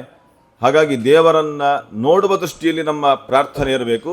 ಇದರ ಪರಿಣಾಮ ನಾವು, ನಮ್ಮ ಸಮಾಜ, ನಮ್ಮ ದೇಶ, ನಮ್ಮ ಧರ್ಮ ಸುರಕ್ಷಿತವಾಗ್ತದೆ. ವೆಂಕಟೇಶ ಸ್ತವರಾಜ ಪಠಣವನ್ನು ನಾವು ಮಾಡೋಣ. ಜೊತೆಗೆ ನಾಳೆ ದಿನ ಬೆಟ್ಟಕ್ಕೆ ಹೋಗುವಾಗ ಏನು ಅನುಸಂಧಾನ ಬೇಕು ಅದನ್ನು ಕೂಡ ನಾವು ತಿಳ್ಕೊಳ್ಬೇಕಾಗಿದೆ. ಬೆಟ್ಟಕ್ಕೆ ಹೋದ ಮೇಲೆ ದೇವರನ್ನು ಹೇಗೆ ನೋಡಬೇಕು ಅದರ ಬಗ್ಗೆ ಕೂಡ ತಿಳ್ಕೊಳ್ಬೇಕು. ದರ್ಶನ ಮಾಡುವಾಗ ಏನು ಭಾವ ಇರಬೇಕು ನಮಗೆ? ಏನು ಭಾವ ಅಂದರೆ ನಮ್ಗೆ ಅರ್ಥ ಆಗೋದಿಲ್ಲ. ಭಾವ ಅಂದರೆ ಸಹೋದರಿ, ಗಂಡ ಅಂತ ಅರ್ಥ. ಕಾಲ ಬಂದಿದೆ, ಅದು ಹೋಗುತ್ತೇನೋ ಗೊತ್ತಿಲ್ಲ. ಯುವಕರಿಗೆ ಅರ್ಥ ಆಗಬೇಕಂದ್ರೆ ಫೀಲ್ ಮಾಡಿ, ಬೇಗ ಅರ್ಥ ಆಗ್ತದೆ. ದೇವರನ್ನು ಕಾಣುವಾಗ ಏನು ತಿಳ್ಕೊಳ್ಬೇಕು, ಏನು ಭಾವ ಇರಬೇಕು? ನನಗೆ ನಿಮ್ಮನ್ನು ನೋಡ್ತಾ ಇದ್ದೇನೆ, ನೀವು ಪ್ರತ್ಯಕ್ಷ ನನ್ನ ಜೊತೆಗೆ ಇದ್ದೀರಿ ಅಂತ ನನಗೊಂದು ಪೂರ್ಣ ಅನುಭವ ಇದೆ. ದೇವರನ್ನು ನೋಡುವಾಗ ಹಾಗೆ ಇರಬೇಕು. ಈಗ ಒಳಗೆ ಹೋಗಿದ್ವಿ ನಾವು, ಶ್ರೀನಿವಾಸ ಮಂಗಾಪುರ ಕಲ್ಯಾಣ ಶ್ರೀನಿವಾಸ, ಎಂಥ ದೇವರು ನಿಂತ್ಕೊಂಡಿದ್ದಾನೆ, ಅದ್ಭುತವಾಗಿ ನಿಂತಿದ್ದಾನೆ. ಗೋವಿಂದ ಗೋವಿಂದ ಅಂತ ಹೇಳಿ ಬಂದು ಹೇಗಿದ್ದಾನೆ? ಅದ್ಭುತ ವಿಗ್ರಹ. ನಮ್ಮ ಕಲ್ಪನೆ ಬಂದದ್ದು ಅದ್ಭುತ ವಿಗ್ರಹ. ಇಲ್ಲಿ ಸರಿ, ಯಾಕೆ? ಪ್ರತಿಷ್ಠಿತ ದೇವರು, ಅವನ ಸನ್ನಿಧಾನ ಪೂರ್ಣ ಇದೆ ಇಲ್ಲಿ. ಆದರೆ ನಾಳೆ ಬೆಟ್ಟದ ಮೇಲೆ ಮಾತ್ರ ಅದಲ್ಲ. ಅವನನ್ನು ನೋಡುವಾಗ ಯಾರನ್ನು ನೋಡಿದ್ದು ನಾವು? ದೇವರನ್ನೋ ದೇವರ ವಿಗ್ರಹವನ್ನೋ? ದೇವರನ್ನೇ. ಅಲ್ರಿ, ಅದು ವಿಗ್ರಹ ಥರ ಕಾಣ್ತಾ ಇದೆ, ಅದು ನಮ್ಮ ದೌರ್ಭಾಗ್ಯ. ಈಗ ನಿಮ್ಮನ್ನು ನೋಡ್ತಾ ಇದ್ದೇನೆ, ನೀವೆಲ್ಲ ಮನುಷ್ಯ ಥರ ಕಾಣ್ತಾ ಇದ್ದೀರಿ, ಬಚಾವ್, ನಿಮ್ಮದು ಪುಣ್ಯ. ನೀವು ಕಲ್ತರ ಕಂಡ್ರೆ ನೀವೇನಿರ್ತೀರಿ? ನಿನ್ನ ಕಣ್ಣು ಸರಿ ಇಲ್ಲ, ಬುದ್ಧಿ ಸರಿ ಇಲ್ಲ ಅಂತ ಹೇಳ್ತಿರಲ್ಲ, ಅದಷ್ಟೇ. ಬೆಟ್ಟದ ಮೇಲಿರುವ ದೇವರು ಕಲ್ಲಿನ ವಿಗ್ರಹ ಅಲ್ಲ. ಈ ಎಚ್ಚರಿಕೆ ನಮಗಿರಬೇಕು. ನಾವು ಒಂದೇ ಸೆಕೆಂಡ್ ನಿಂತ್ಕೊಂಡು ದೇವರ ಮುಂದೆ ಒಂದೇ ಸೆಕೆಂಡ್ ಇರೋಣ, ತಪ್ಪೇನಿಲ್ಲ, ನಮ್ಮ ಭಾಗ್ಯ ಅಷ್ಟೇ ಇರ್ತದೆ.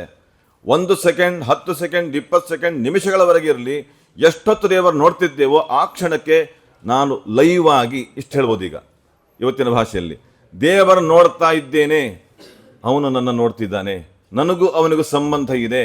ನೇರ ಅವನ ಹತ್ರ ನಾನು ಕನ್ವರ್ಸೇಷನ್ ಮಾಡಬೇಕು, ಮಾತಾಡಬೇಕು ಅವನ ಹತ್ರ, ಪ್ರೀತಿಯಿಂದ, ದೌರ್ಜನ್ಯದಿಂದ ಅಲ್ಲ. ದೇವರು ಸಾಕ್ಷಾತ್ತಾಗಿದ್ದಾನೆ.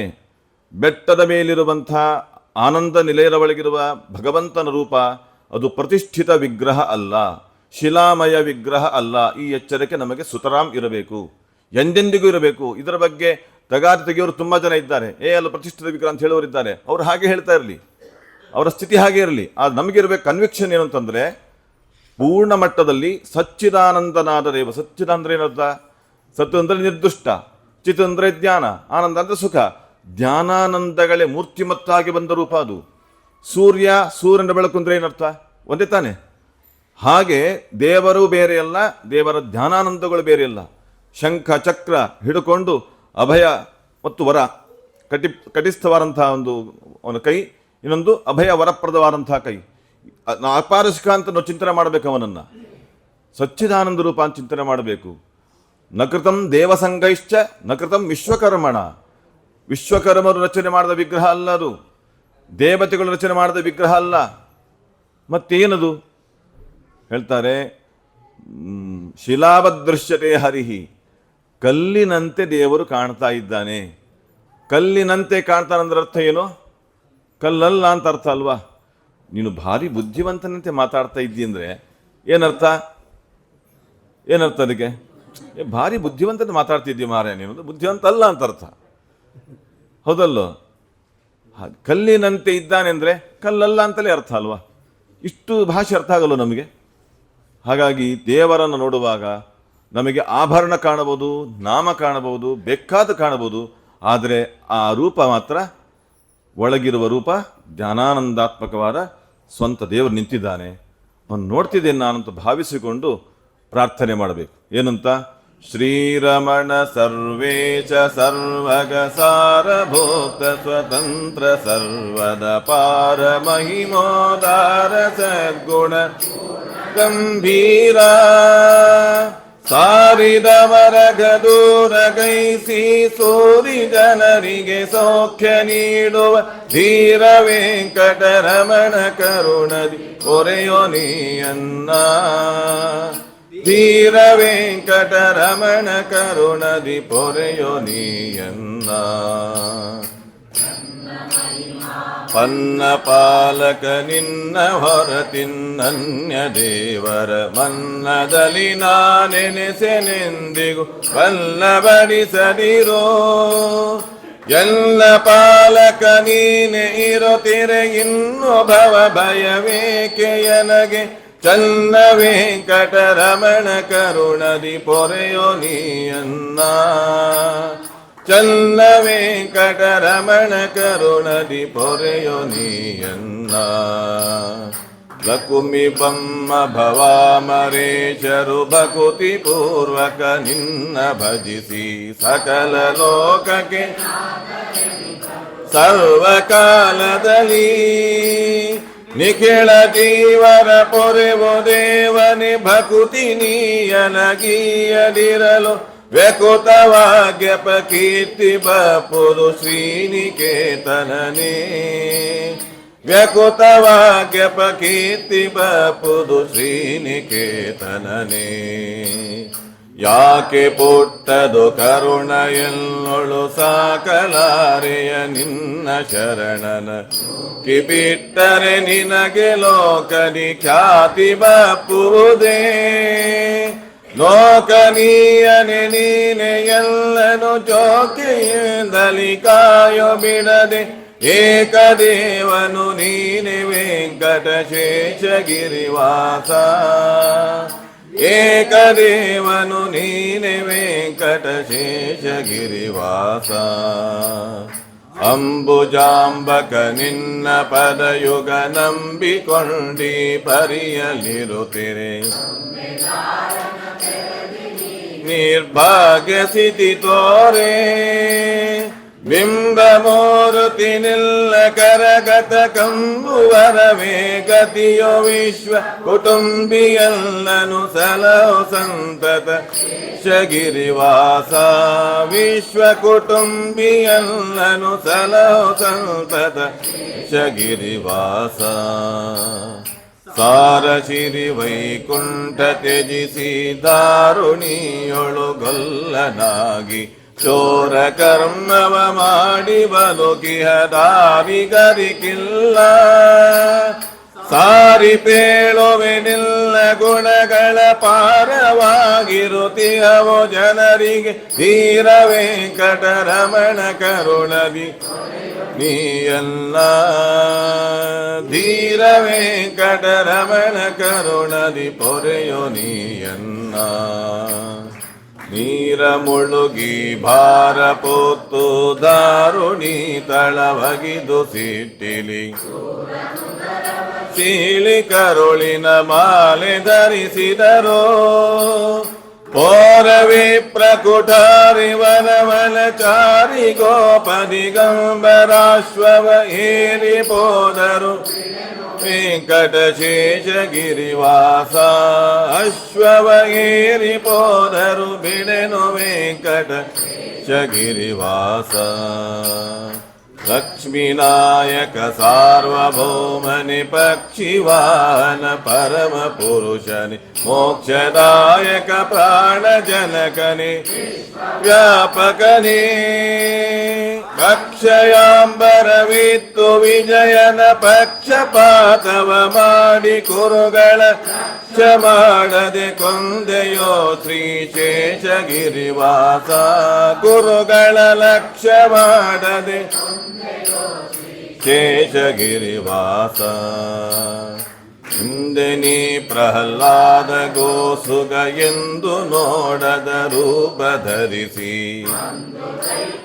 ಒಡಲ ಬಗೆದು ಪೊರೆದೆ ಬಾಲಕನ ತಂದೆ ತಾಯಿಗಳ ಬಿಟ್ಟು ವಿಪಿನದಿ ನಿಂದು ತಪಿಸುವ ಪಂಚವತ್ಸರ ದನ ಧ್ರುವಗೊಲಿದು ಪೊರೆದೆಯೋ ಶೇಷಗಿರಿವಾಸ ಕಂದನ ಧ್ರುವಗೊಲಿದು ಪೊರೆದೆಯೋ ಶೇಷಗಿರಿವಾಸ ಮಡುವಿನೊಳಗಿಹ ಮಕರಿ ಕಾಲನು ಪಿಡಿದು ಬಾಧಿಸಿ ಕರೆಯೋ ತ್ರಿಜಗದ್ವಡೆಯ ಪಾಲಿಸೋ ಬಂದು ಪಾಲಿಸಿದೆ ಮಡದಿ ಮಾತನು ಕೇಳಿ ಬಲು ಪರಿಬಡವ ಬ್ರಾಹ್ಮಣ ಧಾನ್ಯ ಕೊಡಲು ಕೊಡವಿಗಸದಳ ಭಾಗ್ಯ ನೀಡಿದೆ ಶೇಷಗಿರಿವಾಸ ಕೊಡವಿಗಸದಳ ಭಾಗ್ಯ ನೀಡಿದೆ ಶೇಷಗಿರಿವಾಸ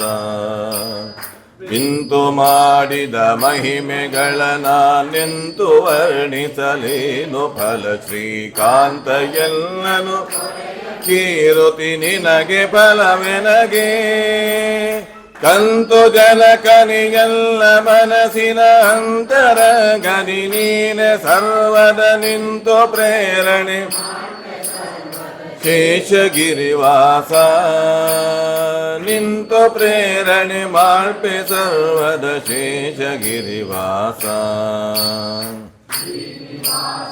ಭಕ್ತ ಪೋಷಣೆ ಜಾನಿ ಕುಲಗಳಿಗ ಭಯದಾಯಕ ದೀನ ಬಾಂಧವ ನೀನೆಯನ ಮನದತ್ತ ಪೂರೈಸೋ ಅನುಪಮೋಪಮ ಜ್ಞಾನ ಸಂಪದ ವಿನಯ ಪೂರ್ವಕವಿತ್ತು ಪಾಲಿಸೋ ಜನುಮಕ್ಕೆ ಮರೆಯಬೇಡವೋ ಶೇಷಗಿರಿವಾಸ ಜನುಮ ಜನುಮಕ್ಕೆ ಮರೆಯಬೇಡವೋ ಶೇಷಗಿರಿವಾಸ ಮದವು ಮತ್ಸರ ಲೋಭ ಮೋಹವು ಒದಗಬಾರದು ಎನ್ನ ಮನದಲ್ಲಿ ನಾಭನೆ ಜ್ಞಾನ ಭಕ್ತಿ ವಿರಕ್ತಿ ನೀನಿತ್ತು ಹೃದಯ ಮಧ್ಯದಿ ನಿಲ್ಲ ರೂಪವು ವದನದಲ್ಲಿ ತವ ನಾಮ ಮಂತ್ರವು ಬೇಡಿಕೊಂಬೆನು ಶೇಷಗಿರಿವಾಸ ಸಲಯ ಪಾಲಿಸು ಬೇಡಿಕೊಂಬೆನು ಶೇಷಗಿರಿವಾಸ ಅಂದ ನುಡಿ ಪುಸಿಯಾಗಬಾರದು ಬಂದ ಭಾಗ್ಯವು ಹೋಗಬಾರದು ಕುಂದು ಬಾರದೆ ನಾವು ದಿನ ದಿವರ್ಧಿಸಲಿ ನಿಂದೆ ಮಾಡುವ ಜನರ ಸಂಗವು ಎಂದಿಗಾದರೂ ದೊರೆಯಬಾರದು ಎಂದು ನಿಲ್ಲ ಬೇಡಿಕೊಂಬೆನು ಎಂದು ನಿಲ್ಲನು ಬೇಡಿಕೊಂಬೆನು ಶೇಷಗಿರಿವಾಸ ಐನು ಬೇಡಲಿಯನ್ನ ದೇವನಿ ಸಾನುರಾಗಲಿಯನ್ನ ಪಾಲಿಸು ನಾನ ವಿಧ ವಿಧ ನೀಡುವುದಿಯ ಪರಂಗಳಲ್ಲಿ ಶ್ರೀನಿವಾಸನೆ ನಿಲ್ಲದಾಸಗೆ ಏನು ಕೊರತಿಲ್ಲೆಲ್ಲಿ ನೋಡಲು ನೀನೆ ನಿಂತಿ ವಿಧದಿ ಪೇಳಿಸೋ ಶಗಿರಿವಾಸ ನೀನೆ ನಿಂತಿ ವಿಧದಿ ಪೇಳಿಸೋ ಶಗಿರಿವಾಸ ಆರು ಮುನಿದವರೇನು ಮಾಳ್ಪರು ಆರು ಬಲಿದವರೇನು ಮಾಳ್ಪರು ಆರು ನೇಹಿಗರಾರು ರಾರು ದಾಸಿನರು ಕ್ರೂರ ಜೀವರ ಹಣಿದು ಸಾತ್ವಿಕ್ ಧೀರ ಜೀವರ ಪೊರೆದು ನಿಲ್ಲಲಿ ಸಾರ ಭಕುತಿಯ ನಿತ್ತು ಪಾಲಿಸೋ ಶಗಿರಿವಾಸ ಸಾರ ಭಕುತಿಯ ನಿತ್ತು ಪಾಲಿಸು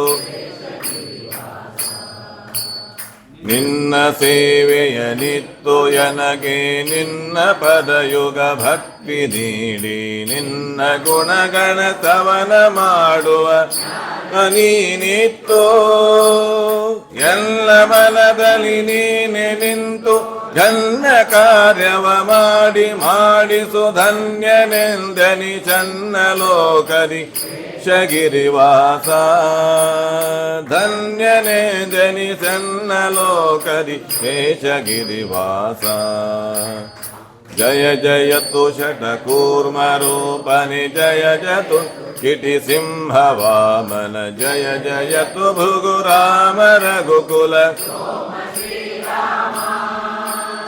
ಜಯ ಜಯತು ಸಿರಿಯದು ವರೇಣ್ಯನೆ ಜಯ ಜಯತು ಜಿನ ಮೋಹ ಬುದ್ಧನೆ ಜಯ ಜಯತು ಕಲಿ ಕಲ್ಮಶಗ್ರನಿ ಕಿನಾಮಕನೇ ಜಯ ಜಯತು ಕಲಿ ಕಲ್ಮಶಗ್ರನಿ ಕಲ್ಕಿನಾಮಕನೇ ಕರುಣ ಸಾಗರ ನೀನೆ ನಿಜ ಪದ ಶರಣ ವತ್ಸಲ ನೀನೆ ಶಾಶ್ವತ ಜನಮಂದಾರ ಕಮಲ ಕಾಂತ ಜಯವಂತ ನಿರುತ ನಿಲ್ಲನು ನುತಿಸಿ ಪಾಡು ವರದ ಗುರು ಜಗನ್ನಾಥ ವಿಠಲ ಪರಮ ಪ್ರೇಮದಿ ಪೊರೆಯೋ ಎಲ್ಲನು ಶಗಿರಿವಾಸ ಪರಮ ಪ್ರೇಮದಿ ಪೊರೆಯೋ ಎಲ್ಲನು ಶೇಷಗಿರಿವಾಸ ಶ್ರೀರಮಣ ಸರ್ವೇಶ ಸರ್ವಗ ಸಾರಭೋಕ್ತ ಸ್ವತಂತ್ರ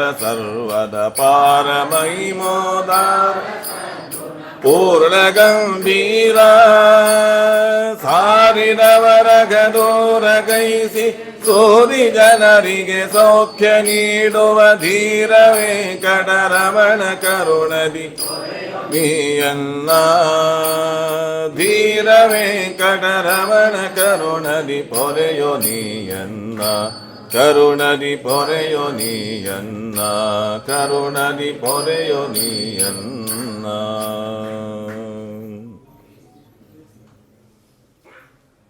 ಈ ಭಾವದಿಂದ ಪರಬ್ರಹ್ಮನನ್ನು ಮನಸಾರೆ ಪ್ರೀತಿಸಿ ಆಸ್ವಾದಿಸಿ ಪ್ರಾರ್ಥನೆ ಮಾಡ್ತಾ ನಾವು ಬೆಟ್ಟವನ್ನು ಏರಬೇಕು. ತಿರುಮಲೆಯ ಸ್ವಾಮಿ ಪುಷ್ಕರಣಿಯಲ್ಲಿ ಸ್ನಾನವನ್ನು ಮಾಡಬೇಕು. ಸ್ವಾಮಿ ಪುಷ್ಕರಣಿಯಲ್ಲಿ ಅವನ ಚಿದ್ರೂಪವನ್ನು ಅನುಸಂಧಾನ ಮಾಡಬೇಕು. ಭೂವರಾಹನಾಗಿ ನಿಂತ ಅವನದೇ ಮತ್ತೊಂದು ರೂಪವನ್ನು ದರ್ಶಿಸಬೇಕು. ನಂತರ ಅತ್ಯಂತ ಸುಂದರನಾದ, ಎಷ್ಟು ನೋಡಿದರೂ ಸಾಕು ಅಂತ ಎನಿಸದೇ ಇರುವ ನೋಡಿದಷ್ಟು ಮರೆಯಾಗುವಂಥ ಅದ್ಭುತ ರೂಪ, ಅಪ್ರಾಕೃತವಾದ ಸಚ್ಚಿದಾನಂದ ರೂಪವನ್ನು ನೋಡಲಿಕ್ಕೆ ಪ್ರಯತ್ನ ಮಾಡಬೇಕು. ನಾಳೆ ಅವನು ಎಷ್ಟೊತ್ತು ನಿಲ್ಲಿಸ್ಕೊಳ್ತಾನೋ ಗೊತ್ತಿಲ್ಲ. ಅವನಿಗೆ ಕರುಣೆ ಉಕ್ಕಿ ಹರಿತಾ ಇದ್ದರೆ ಎಷ್ಟೊತ್ತು ನಿಂತ್ಕೊಳ್ಳೋಕ್ಕೆ ಅವಕಾಶಗಳುಂಟು. ಅದು ಅವರವರಿಗೆ ಅನುಭೂತಿ ಬರ್ತದೆ. ಅವನ ಸಂಕಲ್ಪಕ್ಕೆ ಬಂದರೆ ಯಾವ ಆಫೀಸರ್ಸು, ಸ್ಟಾಫು, ಅರ್ಚಕರು ಯಾರೂ ಗಣನೆಗೆ ಬರಲ್ಲ. ಅವನ ಚಿತ್ತಕ್ಕೆ ಬರಲಿಲ್ಲ ಅಂದರೆ ಎಷ್ಟು ಜನ ಸಪೋರ್ಟ್ ಇದ್ರೂ ಪ್ರಯೋಜನ ಆಗೋದಿಲ್ಲ. ಹಾಗಾಗಿ ನರಚಿತ್ತಕ್ಕೆ ಬಂದದ್ದು ಲವಲೇಶ ನಡೆಯದು, ಹರಿಚಿತ್ತ ಸತ್ಯ ಅನ್ನುವಂಥದ್ದಕ್ಕೆ ಪ್ರತ್ಯಕ್ಷ ಅನುಭೂತಿ ಕೊಡುವಂಥ ಕ್ಷೇತ್ರ ತಿರುಮಲೆ. ಹಾಗಾಗಿ ದೇವರನ್ನು ಪ್ರಾರ್ಥನೆ ಮಾಡೋಣ. ಜನುಮ ಜನುಮಕ್ಕೆ ಮರೆಯಬೇಡವೋ. ಅವನು ಮರಿತಾನ? ಅದಕ್ಕೆ ಅರ್ಥ ನನಗೆ ನಿನ್ನ ಬರುವಂತೆ ಮಾಡಬೇಡ ಅಂತ ಅಭಿಪ್ರಾಯ ಇದೆ. ಅದು ಅತ್ಯಂತ ಸುಂದರವಾದ ಪ್ರಯೋಗ. ಸಂದರ್ಭ ಬಂದಾಗ ಅದರ ಬಗ್ಗೆ ಚಿಂತನೆ ಮಾಡುವ. ಸದ್ಯಕ್ಕೆ ಆ ದೇವರನ್ನು ವೈಕುಂಠವನ್ನು ಬಿಟ್ಟು ಶಾಲಗ್ರಾಮಾತ್ಮಕವಾದ ಆನಂದಾದ್ರಿಗೆ ಬಂದು ನಿಂತಿದ್ದಾನೆ, ಆನಂದ ನಿಲಯದೊಳಗಿದ್ದಾನೆ. ಆ ದೇವರೇ ಈ ಹೃದಯ ಗುಹೆಯಲ್ಲಿದ್ದಾನೆ. ನಮ್ಮ ದೇಹವೇ 7 ಬೆಟ್ಟಗಳು.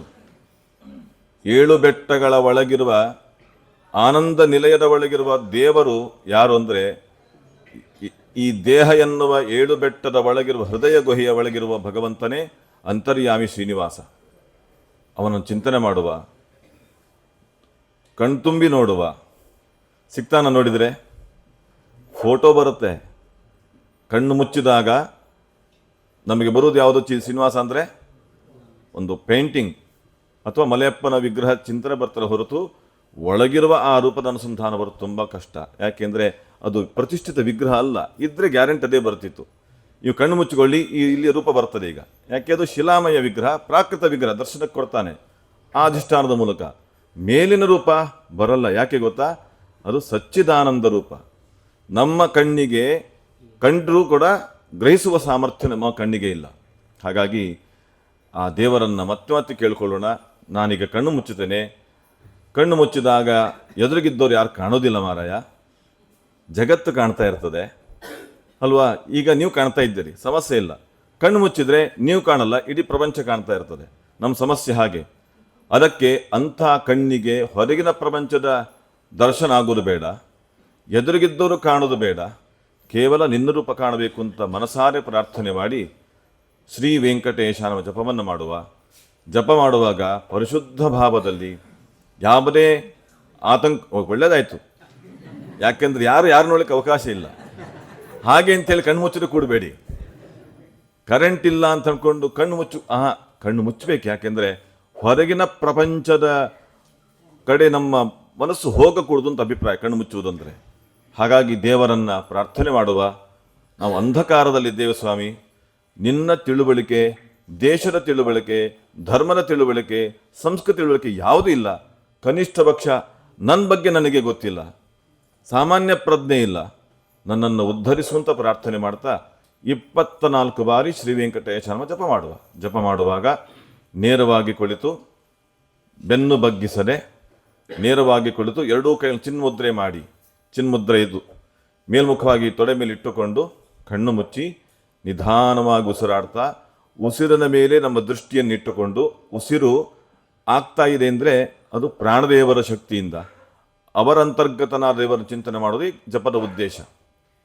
ನಿಧಾನವಾಗಿ ಉಸಿರಾಡ್ತಾ ಅಂತರ್ಗತನಾದಂತಹ ಭಗವಂತನ ಶ್ರೀನಿವಾಸ ರೂಪ ಚಿಂತನೆ ಮಾಡ್ತಾ, ಒಂದೊಂದು ಸರ್ತಿ ಶ್ರೀ ವೆಂಕಟೇಶನ ಅನ್ನುವಾಗ ಒಂದೊಂದು ಪುಷ್ಪವನ್ನು ಅವನ ಪಾದಕ್ಕೆ ಹಾಕುವ.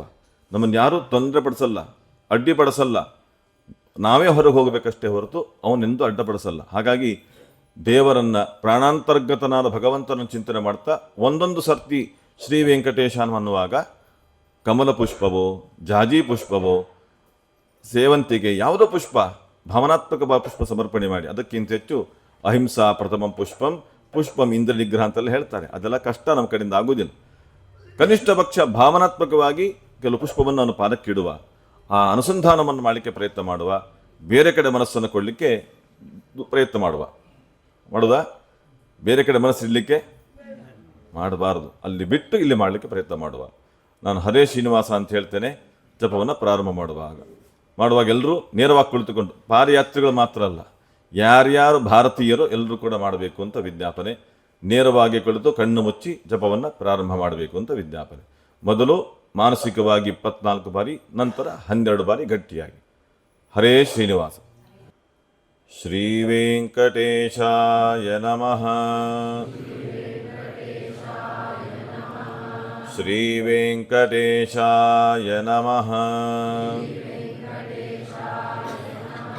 ಶ್ರೀ ವೆಂಕಟೇಶಾಯ ನಮಃ. ಶ್ರೀ ವೆಂಕಟೇಶಾಯ ನಮಃ. ಶ್ರೀ ವೆಂಕಟೇಶಾಯ ನಮಃ.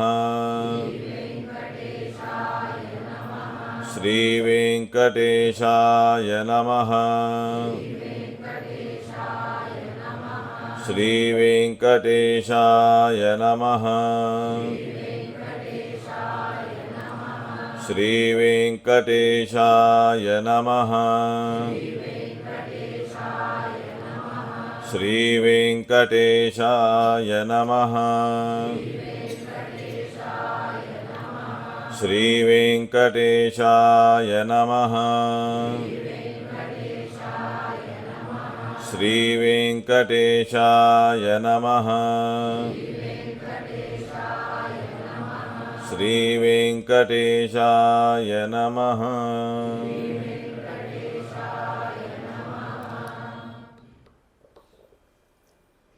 ಬೆಳಗಿನಿಂದ ಇಲ್ಲಿಯವರೆಗೆ ಮಾಡಿದಂತಹ ಎಲ್ಲ ಸತ್ಕರ್ಮಗಳನ್ನು ದೇವರ ಪಾದಾರವಿಂದದಲ್ಲಿ ಸಮರ್ಪಣೆ ಮಾಡ್ತಾ, ನಮ್ಮೆಲ್ಲ ಪೂರ್ವಾಚಾರ್ಯರ ಗುರುಗಳ ಅಂತರ್ಗತ ಎಲ್ಲ ತತ್ವಾಭಿಮಾನ ದೇವತೆಗಳ ಅವರ ಅಂತರ್ಗತನಾದ ಮುಖ್ಯ ಪ್ರಾಣದೇವರ ಅಂತರ್ಗತನಾದ ಪರಬ್ರಹ್ಮನ ಪಾದಾರವಿಂದದಲ್ಲಿ ಸಮರ್ಪಣೆ ಮಾಡೋಣ.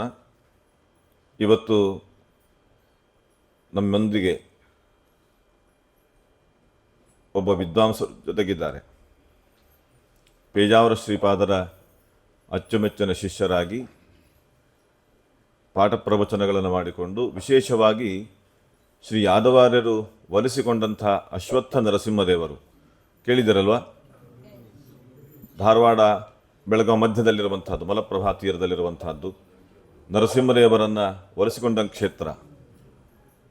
ಅಂಥ ಕ್ಷೇತ್ರದಲ್ಲಿ ನರಸಿಂಹದೇವರ ಪೂಜೆಯನ್ನು ಮಾಡಿಕೊಂಡು ಪಾಠ ಪ್ರವಚನಗಳ ಮೂಲಕ ಶ್ರೀಮದಾಚಾರ್ಯ ಸೇವೆ ಮಾಡ್ತಕ್ಕಂಥ ವಿದ್ವಾಂಸರು, ನನ್ನ ಅಧ್ಯಾತ್ಮ ಬಂಧುಗಳಾದ ವಿದ್ವಾಂಸರಾದ ಪಾಂಡುರಂಗಾಚಾರ್ಯ ಪೂಜಾರವರು ನಮ್ಮ ಜೊತೆಗೆ ಇದ್ದಾರೆ. 5 ದಿನಗಳ ಪಾದಯಾತ್ರೆ, 1 ದಿನದ ಪರ್ವತಾರೋಹಣಕ್ಕೂ ಕೂಡ ಅವರು ಬರಬೇಕಾಗಿತ್ತು. ಆದರೆ ಶಾಸ್ತ್ರೀಯ ಚಿಂತನ ಗೋಷ್ಠಿಗೋಸ್ಕರವಾಗಿ ಬರಲಿಕ್ಕಾಗಲಿಲ್ಲ, ನಿನ್ನೆ ಬಂದಿದ್ದಾರೆ. ಇವತ್ತು ನಾವು ಅವರನ್ನು ಕೇಳಿಕೊಳ್ಳುವ, ನಿಮ್ಮ ಅಧಿಷ್ಠಾನದಲ್ಲಿ ದೇವರು ನಮಗೆ ಕೆಲವು ಅನುಸಂಧಾನವನ್ನು ಕೊಡಲಿ, ದೇವರು ನಿಮಗೆ ಪ್ರಚೋದಿಸಿದ್ದನ್ನು ನಮಗೆ ಸಂದೇಶಾತ್ಮಕ ಕೊಡಿ ಅಂತ ಅವರಲ್ಲಿ ಪ್ರಾರ್ಥನೆ ಮಾಡುವ. ಪಾಂಡುರಂಗಾಚಾರ್ಯರು ಪೇಜಾವರ ಶ್ರೀಪಾದರ ಶ್ರೀ ಶ್ರೀ ವಿಶ್ವೇಶತೀರ್ಥ ಶ್ರೀಪಾದರ ಸನ್ನಿಧಿಯಲ್ಲಿ ಅಧ್ಯಯನ ಮಾಡಿದವರು, ಪೂರ್ಣಪ್ರಜ್ಞ ವಿದ್ಯಾಪೀಠದ ಅಧ್ಯಯನ ಮಾಡಿದವರು, ಲೇಖನ ಚಿಂತನ ಗೋಷ್ಠಿಗಳಲ್ಲಿ ಪ್ರವೃತ್ತರಾಗುವವರು. ಅವರಿವತ್ತು ಪಾದಯಾತ್ರೆಗೆ ಬಂದಿದ್ದಾರೆ. ಅವರು ತಮ್ಮ ಕ್ಷೇತ್ರದಿಂದ ಪಂಢರಪುರ ವಿಠ್ಠಲ ಸನ್ನಿಧಾನಕ್ಕೆ ಪಾದಯಾತ್ರೆ ಮಾಡಿದವರು, ಸೋದೆಗೆ ರಾಜರ ಸನ್ನಿಧಿಗೆ ಪಾದಯಾತ್ರೆ ಮಾಡಿದವರು. ಅಂದರೆ ಪಾದಯಾತ್ರೆ ಸ್ವಭಾವ ಅವ್ರಿಗುಂಟು ಅಂತ ನಾನು ಹೇಳ್ತಕ್ಕೆ ಹೊರಟದ್ದು. ಅಂಥವರು ಬಂದಿದ್ದಾರೆ. ನಮ್ಮ ಪಾದಯಾತ್ರೆಗೆ ಒಂದು ವಿಶಿಷ್ಟ ಬಂದಿದೆ ಅಂತ ಅರ್ಥ. ಜೊತೆಗೆ ಇನ್ನೊಂದು ವಿಶೇಷ ಏನಂದರೆ, ನಾಳೆ ಅವರದು ಜನ್ಮದಿನ. ಹ್ಯಾಪಿ ಬರ್ತ್ಡೇ ಅಂತ ಹೇಳಬೇಕಾ?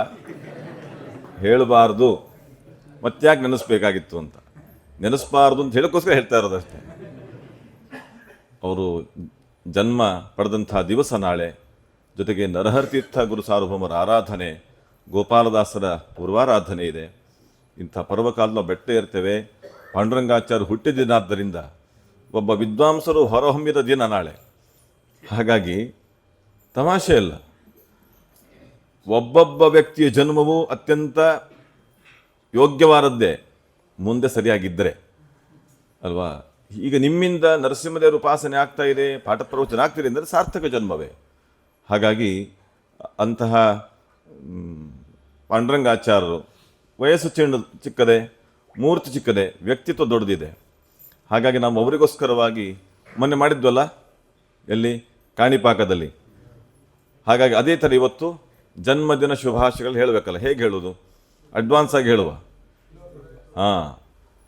ಶ್ರೀಮದ್ ವಾದರಾಜ ಗುರುಸಾರ್ವಭೌಮರು ಮಾರ್ಗದರ್ಶನ ಮಾಡಿದ್ದಾರೆ.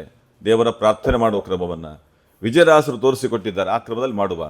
ವಿಶ್ ಯು ಹ್ಯಾಪಿ ಬರ್ತ್ಡೇ ಎಲ್ಲ ಇಲ್ಲ, ಅದನ್ನು ಮಾಡಬಾರದು. ಭಾರತೀಯರಾಗಿ ನಾವು ಮಾಡಕೂಡದು. ವಾಟ್ಸಪ್ಪಲ್ಲಿ ಕೂಡ ಮಾಡಬಾರ್ದು, ಮೆಸೇಜ್ ಕೂಡ ಮಾಡಬಾರ್ದು. ಮತ್ತೇನು ಮಾಡಬೇಕು? ಶುರು ಮಾಡಬೇಕು. ಹೇಗೆ? ಅಗ್ರತೋ ಅಲ್ಲ, ಆ ಶ್ಲೋಕ ಅಲ್ಲ, ನನಗದೇ ಬರ್ತಾ ಇದೆ. ಶ್ರೀಶಸ್ತೆ ಸುಶ್ರಿಯಂ ದದ್ಯಾತ್ ಆಯುಹು ವಾಯುಸುತ ಪ್ರಿಯ ಭೂಮಿಂತೆ ವಾಮನೋ ದದ್ಯಾತ್ ಅರೀನ್ ಹಂತು ನೃಕೇಸರಿ. ಎಲ್ಲರೂ ಹೇಳಿ, ಸಂಕೋಚ ಪಡೋದು ಬೇಡ. ನಮ್ಗೆ ನಾವೇ ಕೇಳಬೇಕು ಅಂದ್ಕೋಬೇಡಿ. ಪ್ರತಿಯೊಬ್ಬ ಭಾರತೀಯನಿಗೆ ಶ್ರೇಯ ಪ್ರಾರ್ಥನೆ ಮಾಡೋ ಕರ್ತವ್ಯ ನಮ್ದಿದೆ. ಹಾಗಾಗಿ ಪಾಂಡುರಂಗಾಚಾರ್ಯರಿಗೆ ಜನ್ಮದಿನ ಪ್ರಯುಕ್ತ ನಾವು ಕೊಡುವಂತಹ ಶುಭಾಶಯಗಳು ಹೇಗೆ ಅಂದರೆ, ರಾಜರ ಮಾತಿನ ಮೂಲಕ ಶ್ರೀಶಸ್ತೆ ಸುಶ್ರಿಯಂ ದದ್ಯಾತ್ ಆಯುಹು ವಾಯುಸುತ ಪ್ರಿಯ ಭೂಮಿಂತೆ ವಾಮನೋ ದದ್ಯಾತ್ ಅರೀನ್ ಹಂತು ನೃಕೇಸರಿ. ಸುಶ್ರಿಯಂ, ಒಳ್ಳೆಯ ಸಂಪತ್ತನ್ನು ಶ್ರೀಶಃ ಲಕ್ಷ್ಮೀಪತಿ ನಾರಾಯಣ ನಿನಗೆ ಕೊಡಲಿ. ಆಯುಹು ವಾಯುಸುತ ಪ್ರಿಯ, ವಾಯುಸುತರಾದ ಹನುಮಂತದೇವರಿಗೆ ಪ್ರಿಯರಾದವರು ಯಾರು? ರಾಮದೇವರು. ಅಂತಹ ರಾಮದೇವರು ಆಯುಹು ದೀರ್ಘಾಯುಷ್ಯವನ್ನು ಕೊಡಲಿ. ಭೂಮಿಂತೆ ವಾಮನೋ ದದ್ಯಾತ್, ಇರುವುದಕ್ಕೆ ಒಳ್ಳೆಯ ನೆಲೆ ಸುಸ್ಥಿರವಾದ ಸ್ಥಾನವನ್ನು ವಾಮನ ಕೊಡಲಿ. ಅರೀನ್ ಹಂತು ನೃಕೇಸರಿ, ಒಳಗಿನ ಹೊರಗಿನ ಎಲ್ಲ ಶತ್ರು ಬಾಧೆಯನ್ನು ನರಸಿಂಹದೇವರು ಪರಿಹಾರ ಮಾಡಲಿಕ್ಕೆ ಪ್ರಾರ್ಥನೆ ಮಾಡಬೇಕಂತೆ. ಈ ಥರ ನಾವೆಲ್ಲರೂ ಸೇರಿಕೊಂಡು ನಿಮಗೆ ಶುಭಾಶಯಗಳನ್ನು ಕೋರ್ತಾ ಇದ್ದೇವೆ. ವಿಜಯದಾಸರ ಮಾತು, ಚಿರಂಜೀವಿಯಾಗಿಲೋ ನೀ ಚಿಣ್ಣ ನೀನು ಪರಮ ಭಾಗವತರ ಪರಧೂಳಿ ಧರಿಸುತ್ತಲಿ ಅಂತ ಅವತ್ತು ಇಷ್ಟು ಹೇಳಿದ್ದೆ, ಇವತ್ತು ಅಷ್ಟು ಹೇಳ್ತೇನೆ. ಅಷ್ಟು ಸಾಕು ನಮಗೆ.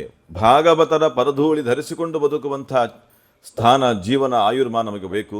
ಅಂಥ ರೀತಿಯಲ್ಲಿ ವಿದ್ವಾಂಸರಾದ ಪಾಂಡುರಂಗಾಚಾರ್ಯರಿಗೆ ಭಗವಂತ ಕೊಡಲಿ ಅಂತ ಪ್ರಾರ್ಥನೆ ಮಾಡ್ತಾ, ಶ್ರೇಯ ಪ್ರಾರ್ಥನೆ ಮಾಡ್ತಾ, ಅವರು 10 ನಿಮಿಷಗಳ ಒಳಗೆ ಯಾಕೆ ಲಿಮಿಟೇಷನ್ ಮಾಡ್ತೇನೆ ಅಂದರೆ, ತಡ ಆಗೋದು ಬೇಡ ಅಂತಲ್ಲ, ಎಷ್ಟಾದರೂ ಕೇಳಲಿಕ್ಕೆ ಸಿದ್ಧರಿದ್ದಾರೆ ಉತ್ಸಾಹದ ಇವರಿಗೆ ಅಲ್ವಾ?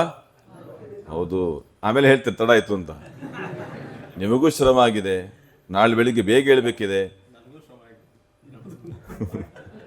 ಅವರು ನುಂಚಿಕೊಳ್ತಾ ಇದ್ದಾರೆ. ಹಾಗಾಗಿ ಸಾಂಕೇತಿಕವಾಗಿ ಆದರೂ ಕೂಡ ಕೆಲವು ಸಂದೇಶವನ್ನು ವಿದ್ವಾಂಸರ ಮೂಲಕ ನಾವು ಪಡೀಬೇಕು. ನಮಗೆಲ್ಲ ಒಂದು ಪದ್ಧತಿ ಇದೆ ಅಲ್ವಾ? ಪ್ರತಿ ವರ್ಷ ಪಾದಯಾತ್ರೆಯಲ್ಲಿ ನಮ್ಮ ಕಾರ್ಯಕ್ರಮ ಹೇಗೆ ಮುಗಿಬೇಕು, ಕೃಷ್ಣಾರ್ಪಣೆ ಹೇಗೆ ಮಾಡಬೇಕು, ಎಲ್ಲ ಸತ್ಕರ್ಮಗಳನ್ನು ನಾವು ಜ್ಞಾನ ಯಜ್ಞದಲ್ಲಿ ಪರ್ವಸಾನ ಮಾಡಿ ಸಮರ್ಪಣೆ ಮಾಡಬೇಕು ಅಂತ ಇದೆ. ಜ್ಞಾನ ಯಜ್ಞ ಅಂದರೆ ಜ್ಞಾನವನ್ನು ಪಡೆಯುವ ಜ್ಞಾನಿಗಳನ್ನು ಪುರಸ್ಕರಿಸುವುದರ ಮೂಲಕ ಅಂತ, ಶಾಸ್ತ್ರಾಧ್ಯಯನ ಮಾಡಿದವರನ್ನು ಸತ್ಕರಿಸುವುದರ ಮೂಲಕ. ಜ್ಞಾನ ಅಂದರೆ ಶಾಸ್ತ್ರಜ್ಞಾನ, ತತ್ವಜ್ಞಾನವನ್ನು, ಶ್ರೀಮರಾಜ ಸಿದ್ಧಾಂತ ಜ್ಞಾನ ಪಡೆದವರನ್ನು ಸತ್ಕರಿಸಿ ಅವರ ಒಳಗಿರುವ ಭಗವಂತನನ್ನು ಆರಾಧಿಸುವುದರ ಮೂಲಕ ಪಾದಯಾತ್ರೆ ಸಮಾಪನ ಮಾಡುವ ಪದ್ಧತಿ. ಹೀಗಾಗಿ ಕಳೆದ ವರ್ಷ 2 ವಿದ್ವಾಂಸರು ಬಂದಿದ್ದಾರಲ್ವಾ? ಈ ವರ್ಷ 2 ಬರಬೇಕಿತ್ತು, ಒಬ್ಬರು ಬಂದಿದ್ದಾರೆ. ನಮ್ಮ ಪುಣ್ಯ ಇದೆ. ಹಾಗಾಗಿ ನಾವು ಪಾಂಡುರಂಗಾಚಾರ್ಯರನ್ನು ವಿಜ್ಞಾಪನೆ ಮಾಡಿಕೊಳ್ಳುವ, ನಿಮ್ಮ ಮೂಲಕ ಶ್ರೀಮರಾಜ ಸಂದೇಶವನ್ನು ಪಡೆಯಲಿಕ್ಕೆ ನಾವು ಉತ್ಸುಕರಾಗಿದ್ದೇವೆ. ದಯವಿಟ್ಟು ತಿಳಿಸ್ಕೊಡಬೇಕು ಅಂತ ನಾನು ವಿಜ್ಞಾಪನೆ ಮಾಡ್ತೇನೆ.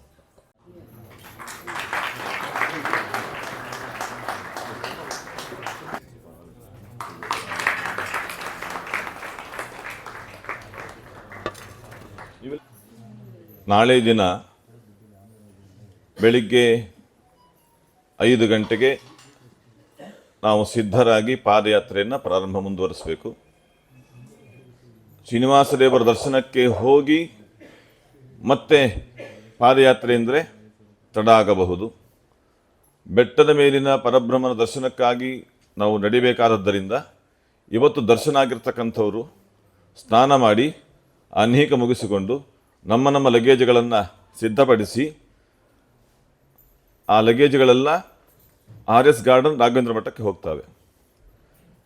ಆರಿ ಮಾಡ ಅಲ್ಲ, RS ಗಾರ್ಡನ್ ಹೋದ ವರ್ಷ ಇತ್ತಲ್ಲ ದೊಡ್ಡ ರಾಯರ ಮಠ, ಆ ಸ್ಥಳದಲ್ಲಿ ರಾಯರ ಸನ್ನಿಧಿಯಲ್ಲಿ ನಮ್ಮೆಲ್ಲ ಲಗೇಜುಗಳು ಸುಸ್ಥಿರವಾಗಿರ್ತವೆ, ಯಾವ ಟೆನ್ಷನ್ನು ಬೇಡ ನಿಮಗೆ. ನಮ್ಮ ಕಾರ್ಯಕರ್ತರು ಹರೀಶ್ ಅವರೆಲ್ಲ ಸೇರಿಕೊಂಡು ಇಟ್ಟು ಬರ್ತಾರೆ. ನಾವು ಸ್ನಾನ ಮಾಡಲಿಕ್ಕೆ ಬೇಕಾದ ಒಂದು ವಸ್ತ್ರ, ಗಂಡಸರಾದರೆ ಮಡಿಪಂಚೆ ಪಂಜ ಏನಂತೀರಿ ಒಟ್ಟು ತಗೊಳ್ಳೋದು, ಹೆಣ್ಣುಮಕ್ಕಳು ಅವ್ರಿಗೂ ಸ್ನಾನದ ವ್ಯವಸ್ಥೆಯನ್ನು ಇಟ್ಟುಕೊಂಡು. ಯಾಕೆ ನಾಳೆ ಸ್ನಾನ ಅಂದರೆ ಮಹಾಕುಂಭಮೇಳ ಸ್ನಾನ, ಪ್ರಯಾಗರಾಜದಲ್ಲಿ ಮಾಡಬೇಕಾದ ಸ್ನಾನ ಏನುಂಟೋ ಅದನ್ನು ನಾಳೆ ನಾವು ತಿರುಮಲದಲ್ಲಿ ಮಾಡಲಿಕ್ಕೆ ಅವಕಾಶಗಳಿದೆ. ಸ್ನಾನ ಮಾಡುವ ಉತ್ಸಾಹ ಇದ್ದಲ್ಲಿ ಖಂಡಿತವಾಗಿ ಮಾಡಿ ಅಂತ ನನ್ನ ಅನಿಸಿಕೆ. ಒತ್ತಾಯ ಅಲ್ಲ, ಆದೇಶ ಅಲ್ಲ. ನೀವು ಅಪೇಕ್ಷೆ ಪಟ್ಟಲ್ಲಿ ಮಾಡಬಹುದು, ನಾವಂತೂ ಮಾಡ್ತೇವೆ ಅಂತ ಏನು ಧಾರ್ಷ್ಟ್ಯದಿಂದ ಹೇಳ್ತಾ ಇಲ್ಲ. ಎಲ್ಲರಿಗೂ ಸಂಕಲ್ಪ ಇದೆ. ಮಹಾಕುಂಭಮೇಳಕ್ಕೆ ಪ್ರಯಾಗಕ್ಕೆ ಹೋಗ್ಲಿಕ್ಕಾಗಿಲ್ಲ ಅಂತ ಭಾವ ಕೂಡ ಇದೆ. ಆದರೆ ವೆಂಕಟಾದ್ರಿ ಸಂಸ್ಥಾನಂ ಬ್ರಹ್ಮಾಂಡೇ ನಾಸ್ತಿ ಕಿಂಚನ ಅಂತ ಹೇಳಿದ ಮೇಲೆ ಪರಬ್ರಹ್ಮನ ಸನ್ನಿಧಾನದಲ್ಲಿ ಎಲ್ಲ ಕ್ಷೇತ್ರಗಳು ಸನ್ನಿಹಿತವಾಗಿದ್ದಾವೆ. ಅಷ್ಟೇ ಅಲ್ಲ, ವಿಶೇಷವಾಗಿ ಸ್ವಾಮಿ ಪುಷ್ಕರಣಿಯಲ್ಲಿ ಸರಸ್ವತಿ ನದಿಯ ಸನ್ನಿಧಾನ ಪೂರ್ಣ ಇದೆ. ನಿತ್ಯ ಸ್ವಾಮಿ ಪುಷ್ಕರಣಿ ಸ್ನಾನ ಮಾಡುವಾಗ ಚಿಂತನೆ ಮಾಡಬೇಕಂತೆ, ಸ್ವಾಮಿ ಪುಷ್ಕರಣಿ ಒಳಗೆ ಸರಸ್ವತಿ ದೇವಿ ಇದ್ದಾಳೆ ಅಂತ ಚಿಂತನೆ ಮಾಡಬೇಕಂತೆ. ಜೊತೆಗೆ ಗಂಗಾ ಸನ್ನಿಧಾನ ಇದೆ, ಯಮುನಾ ಸನ್ನಿಧಾನ ಇದೆ. ಈಗೇನಾಯ್ತು ಹೇಳಿ, ತ್ರಿವೇಣಿ ಸಂಗಮ ಆಯಿತು. ತ್ರಿವೇಣಿ ಸಂಗಮ ಇದ್ದಾಗ ಸ್ನಾನ ಮಾಡಲ್ಲ ಅಂದ್ರೆ ಏನು ಮಾಡೋದು? ನಮಸ್ಕಾರ ಮಾಡೋದಷ್ಟೇ. ಯಾರಿಗೆ ಮುಕ್ತವಾದ ಭಾವ ಇದೆ ಖಂಡಿತವಾಗಿ ಮಾಡಲಿಕ್ಕೆ ಅವಕಾಶಗಳುಂಟು. ಅದಕ್ಕೆ ತಕ್ಕಂತೆ ವ್ಯವಸ್ಥೆಯನ್ನು ನಾವು ಮಾಡ್ಕೊಂಡು ಹೋಗಬೇಕು. ತುಂಬ ದೊಡ್ಡ ಭಾರ ಲಗೇಜ್ ಮಾಡಬೇಕಾಗಿಲ್ಲ. ಮಡಿಪಂಚೆ ಒಂದು, ಹೆಣ್ಣುಮಕ್ಕಳಾದರೆ ಒಂದು ಸೀರೆ ಅಂತ ನಾನಂತೇನೆ. ಅವರ ಸಮಸ್ಯೆ ಅವ್ರ ಥರ ಇರ್ತದೆ. ಆದರೆ ಆದಷ್ಟು ಉತ್ಸಾಹದಲ್ಲಿ ಪ್ರವೃತ್ತಿ ಮಾಡೋ ದೃಷ್ಟಿಯಿಂದ ನಾವು ಬೇಗ 5 ಗಂಟೆ ಇಲ್ಲಿ ಹೊರಟ್ರೆ 6:30-7 ಗಂಟೆ ತನಕ ಆಗುತ್ತೆ ನಾವು ಬೆಟ್ಟದ ತಪ್ಪಲಿಗೆ ಹೋಗುವವರೆಗೆ. ಆಮೇಲೆ ಅಲ್ಲಿ ಸಾಂಕೇತಿಕವಾಗಿ ಒಂದು ಪ್ರಾರ್ಥನೆ, ಪೂಜೆ, ನಂತರ ಬೆಟ್ಟ ಆರೋಹಣ ಮಾಡುವುದು.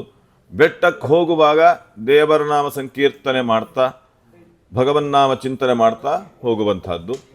ಯಾರಿಗೆ ಟಿಕೆಟ್ ಆಗಿಲ್ಲ ಅಂಥವರಿಗೆ ಬೆಟ್ಟ ಹತ್ತುವಾಗ ಟಿಕೆಟ್ ಕೊಡ್ತಾರೆ ಅಂತ ಒಂದು ಅನುಸಂಧಾನ ನಮಗಿದೆ. ಹೋಗುವಾಗ ಅವ್ರು ಕೊಟ್ಟರೆ ತಗೊಂಡು ಹೋಗೋದು, ಕೊಡಲಿಲ್ವಾ ಧರ್ಮದರ್ಶಕ್ಕೆ ಹೋಗಿ. ಕೆಲವರು ಹೇಳಿದರು ನಾವು ಅಲ್ಲಕ್ಕೆ ಹೋಗಿಬಿಡ್ತೇವೆ, ಧರ್ಮದರ್ಶಕ್ಕೆ ಹೋಗ್ತೇವೆ ಅಂತ. ಹೋದು ತುಂಬ ತಡ ಅಂತೂ ಆಗಲ್ಲ, ಖಂಡಿತ ತಡ ಆಗಲ್ಲ. 3 ಗಂಟೆ 4 ಗಂಟೆ ದರ್ಶನ ಆಗುತ್ತೆ ಅಂತ ಹೇಳ್ತಿದ್ದಾರೆ. ಹಾಗಾಗಿ ದರ್ಶನ ಇಲ್ಲ ಅಂತ ಯಾರೂ ದುಃಖ ಪಡಬೇಕಾದ ಅವಶ್ಯಕತೆ ಇಲ್ಲ. ದೇವರು ನಿಮ್ಮನ್ನು ಯಾರನ್ನೂ ಬಿಡುವುದಿಲ್ಲ, ಕೂಡ ಅನುಗ್ರಹಿಸ್ತಾನೆ. ಹಾಗಾಗಿ ಟಿಕೆಟ್ ಇದ್ದವರು, ಟಿಕೆಟ್ ಇಲ್ಲದಿದ್ದವರು ಎಲ್ಲರೂ ಕೂಡ ನಾವು ಬೇಗ ಹೋಗುವ. ಬೆಟ್ಟ ಹತ್ಕೊಂಡು ಹೋಗಿ ಗರಿಷ್ಠ ಪಕ್ಷದಲ್ಲಿ, ಗರಿಷ್ಠ ಅಂದರೆ 10 ಗಂಟೆ ಒಳಗಾಗಿ ನಾವು ಬೆಟ್ಟವನ್ನು ಸೇರಿದರೆ ನೇರವಾಗಿ ಸ್ವಾಮಿ ಪುಷ್ಕರಣಿಗೆ ಹೋಗುದು. ಶ್ರೀಮದ್ರಮಾರಣ ಗೋವಿಂದ ಗೋ. ಬೆಟ್ಟದಿಂದ ದೇವರು ಬಂದಿದ್ದಾರೆ. ನಮ್ಮ ಅಧ್ಯಾತ್ಮ ಬಂಧುಗಳಾದಂತಹ ಮುಕುಂದರಾವ್ ಅವರು ಪರಬ್ರಹ್ಮ ಸನ್ನಿಧಿಯಲ್ಲಿ ತಮ್ಮ ಸೇವೆಯನ್ನು ಮಾಡ್ತಿದ್ದಾರೆ. ಮೊದಲ ಬಾರಿಗೆ ಪಾದಯಾತ್ರೆಯಲ್ಲಿ ಅವರಿದ್ದರು, ಮತ್ತೆ ಪಾದಯಾತ್ರೆಗೆ ಬರಲಿಲ್ಲ.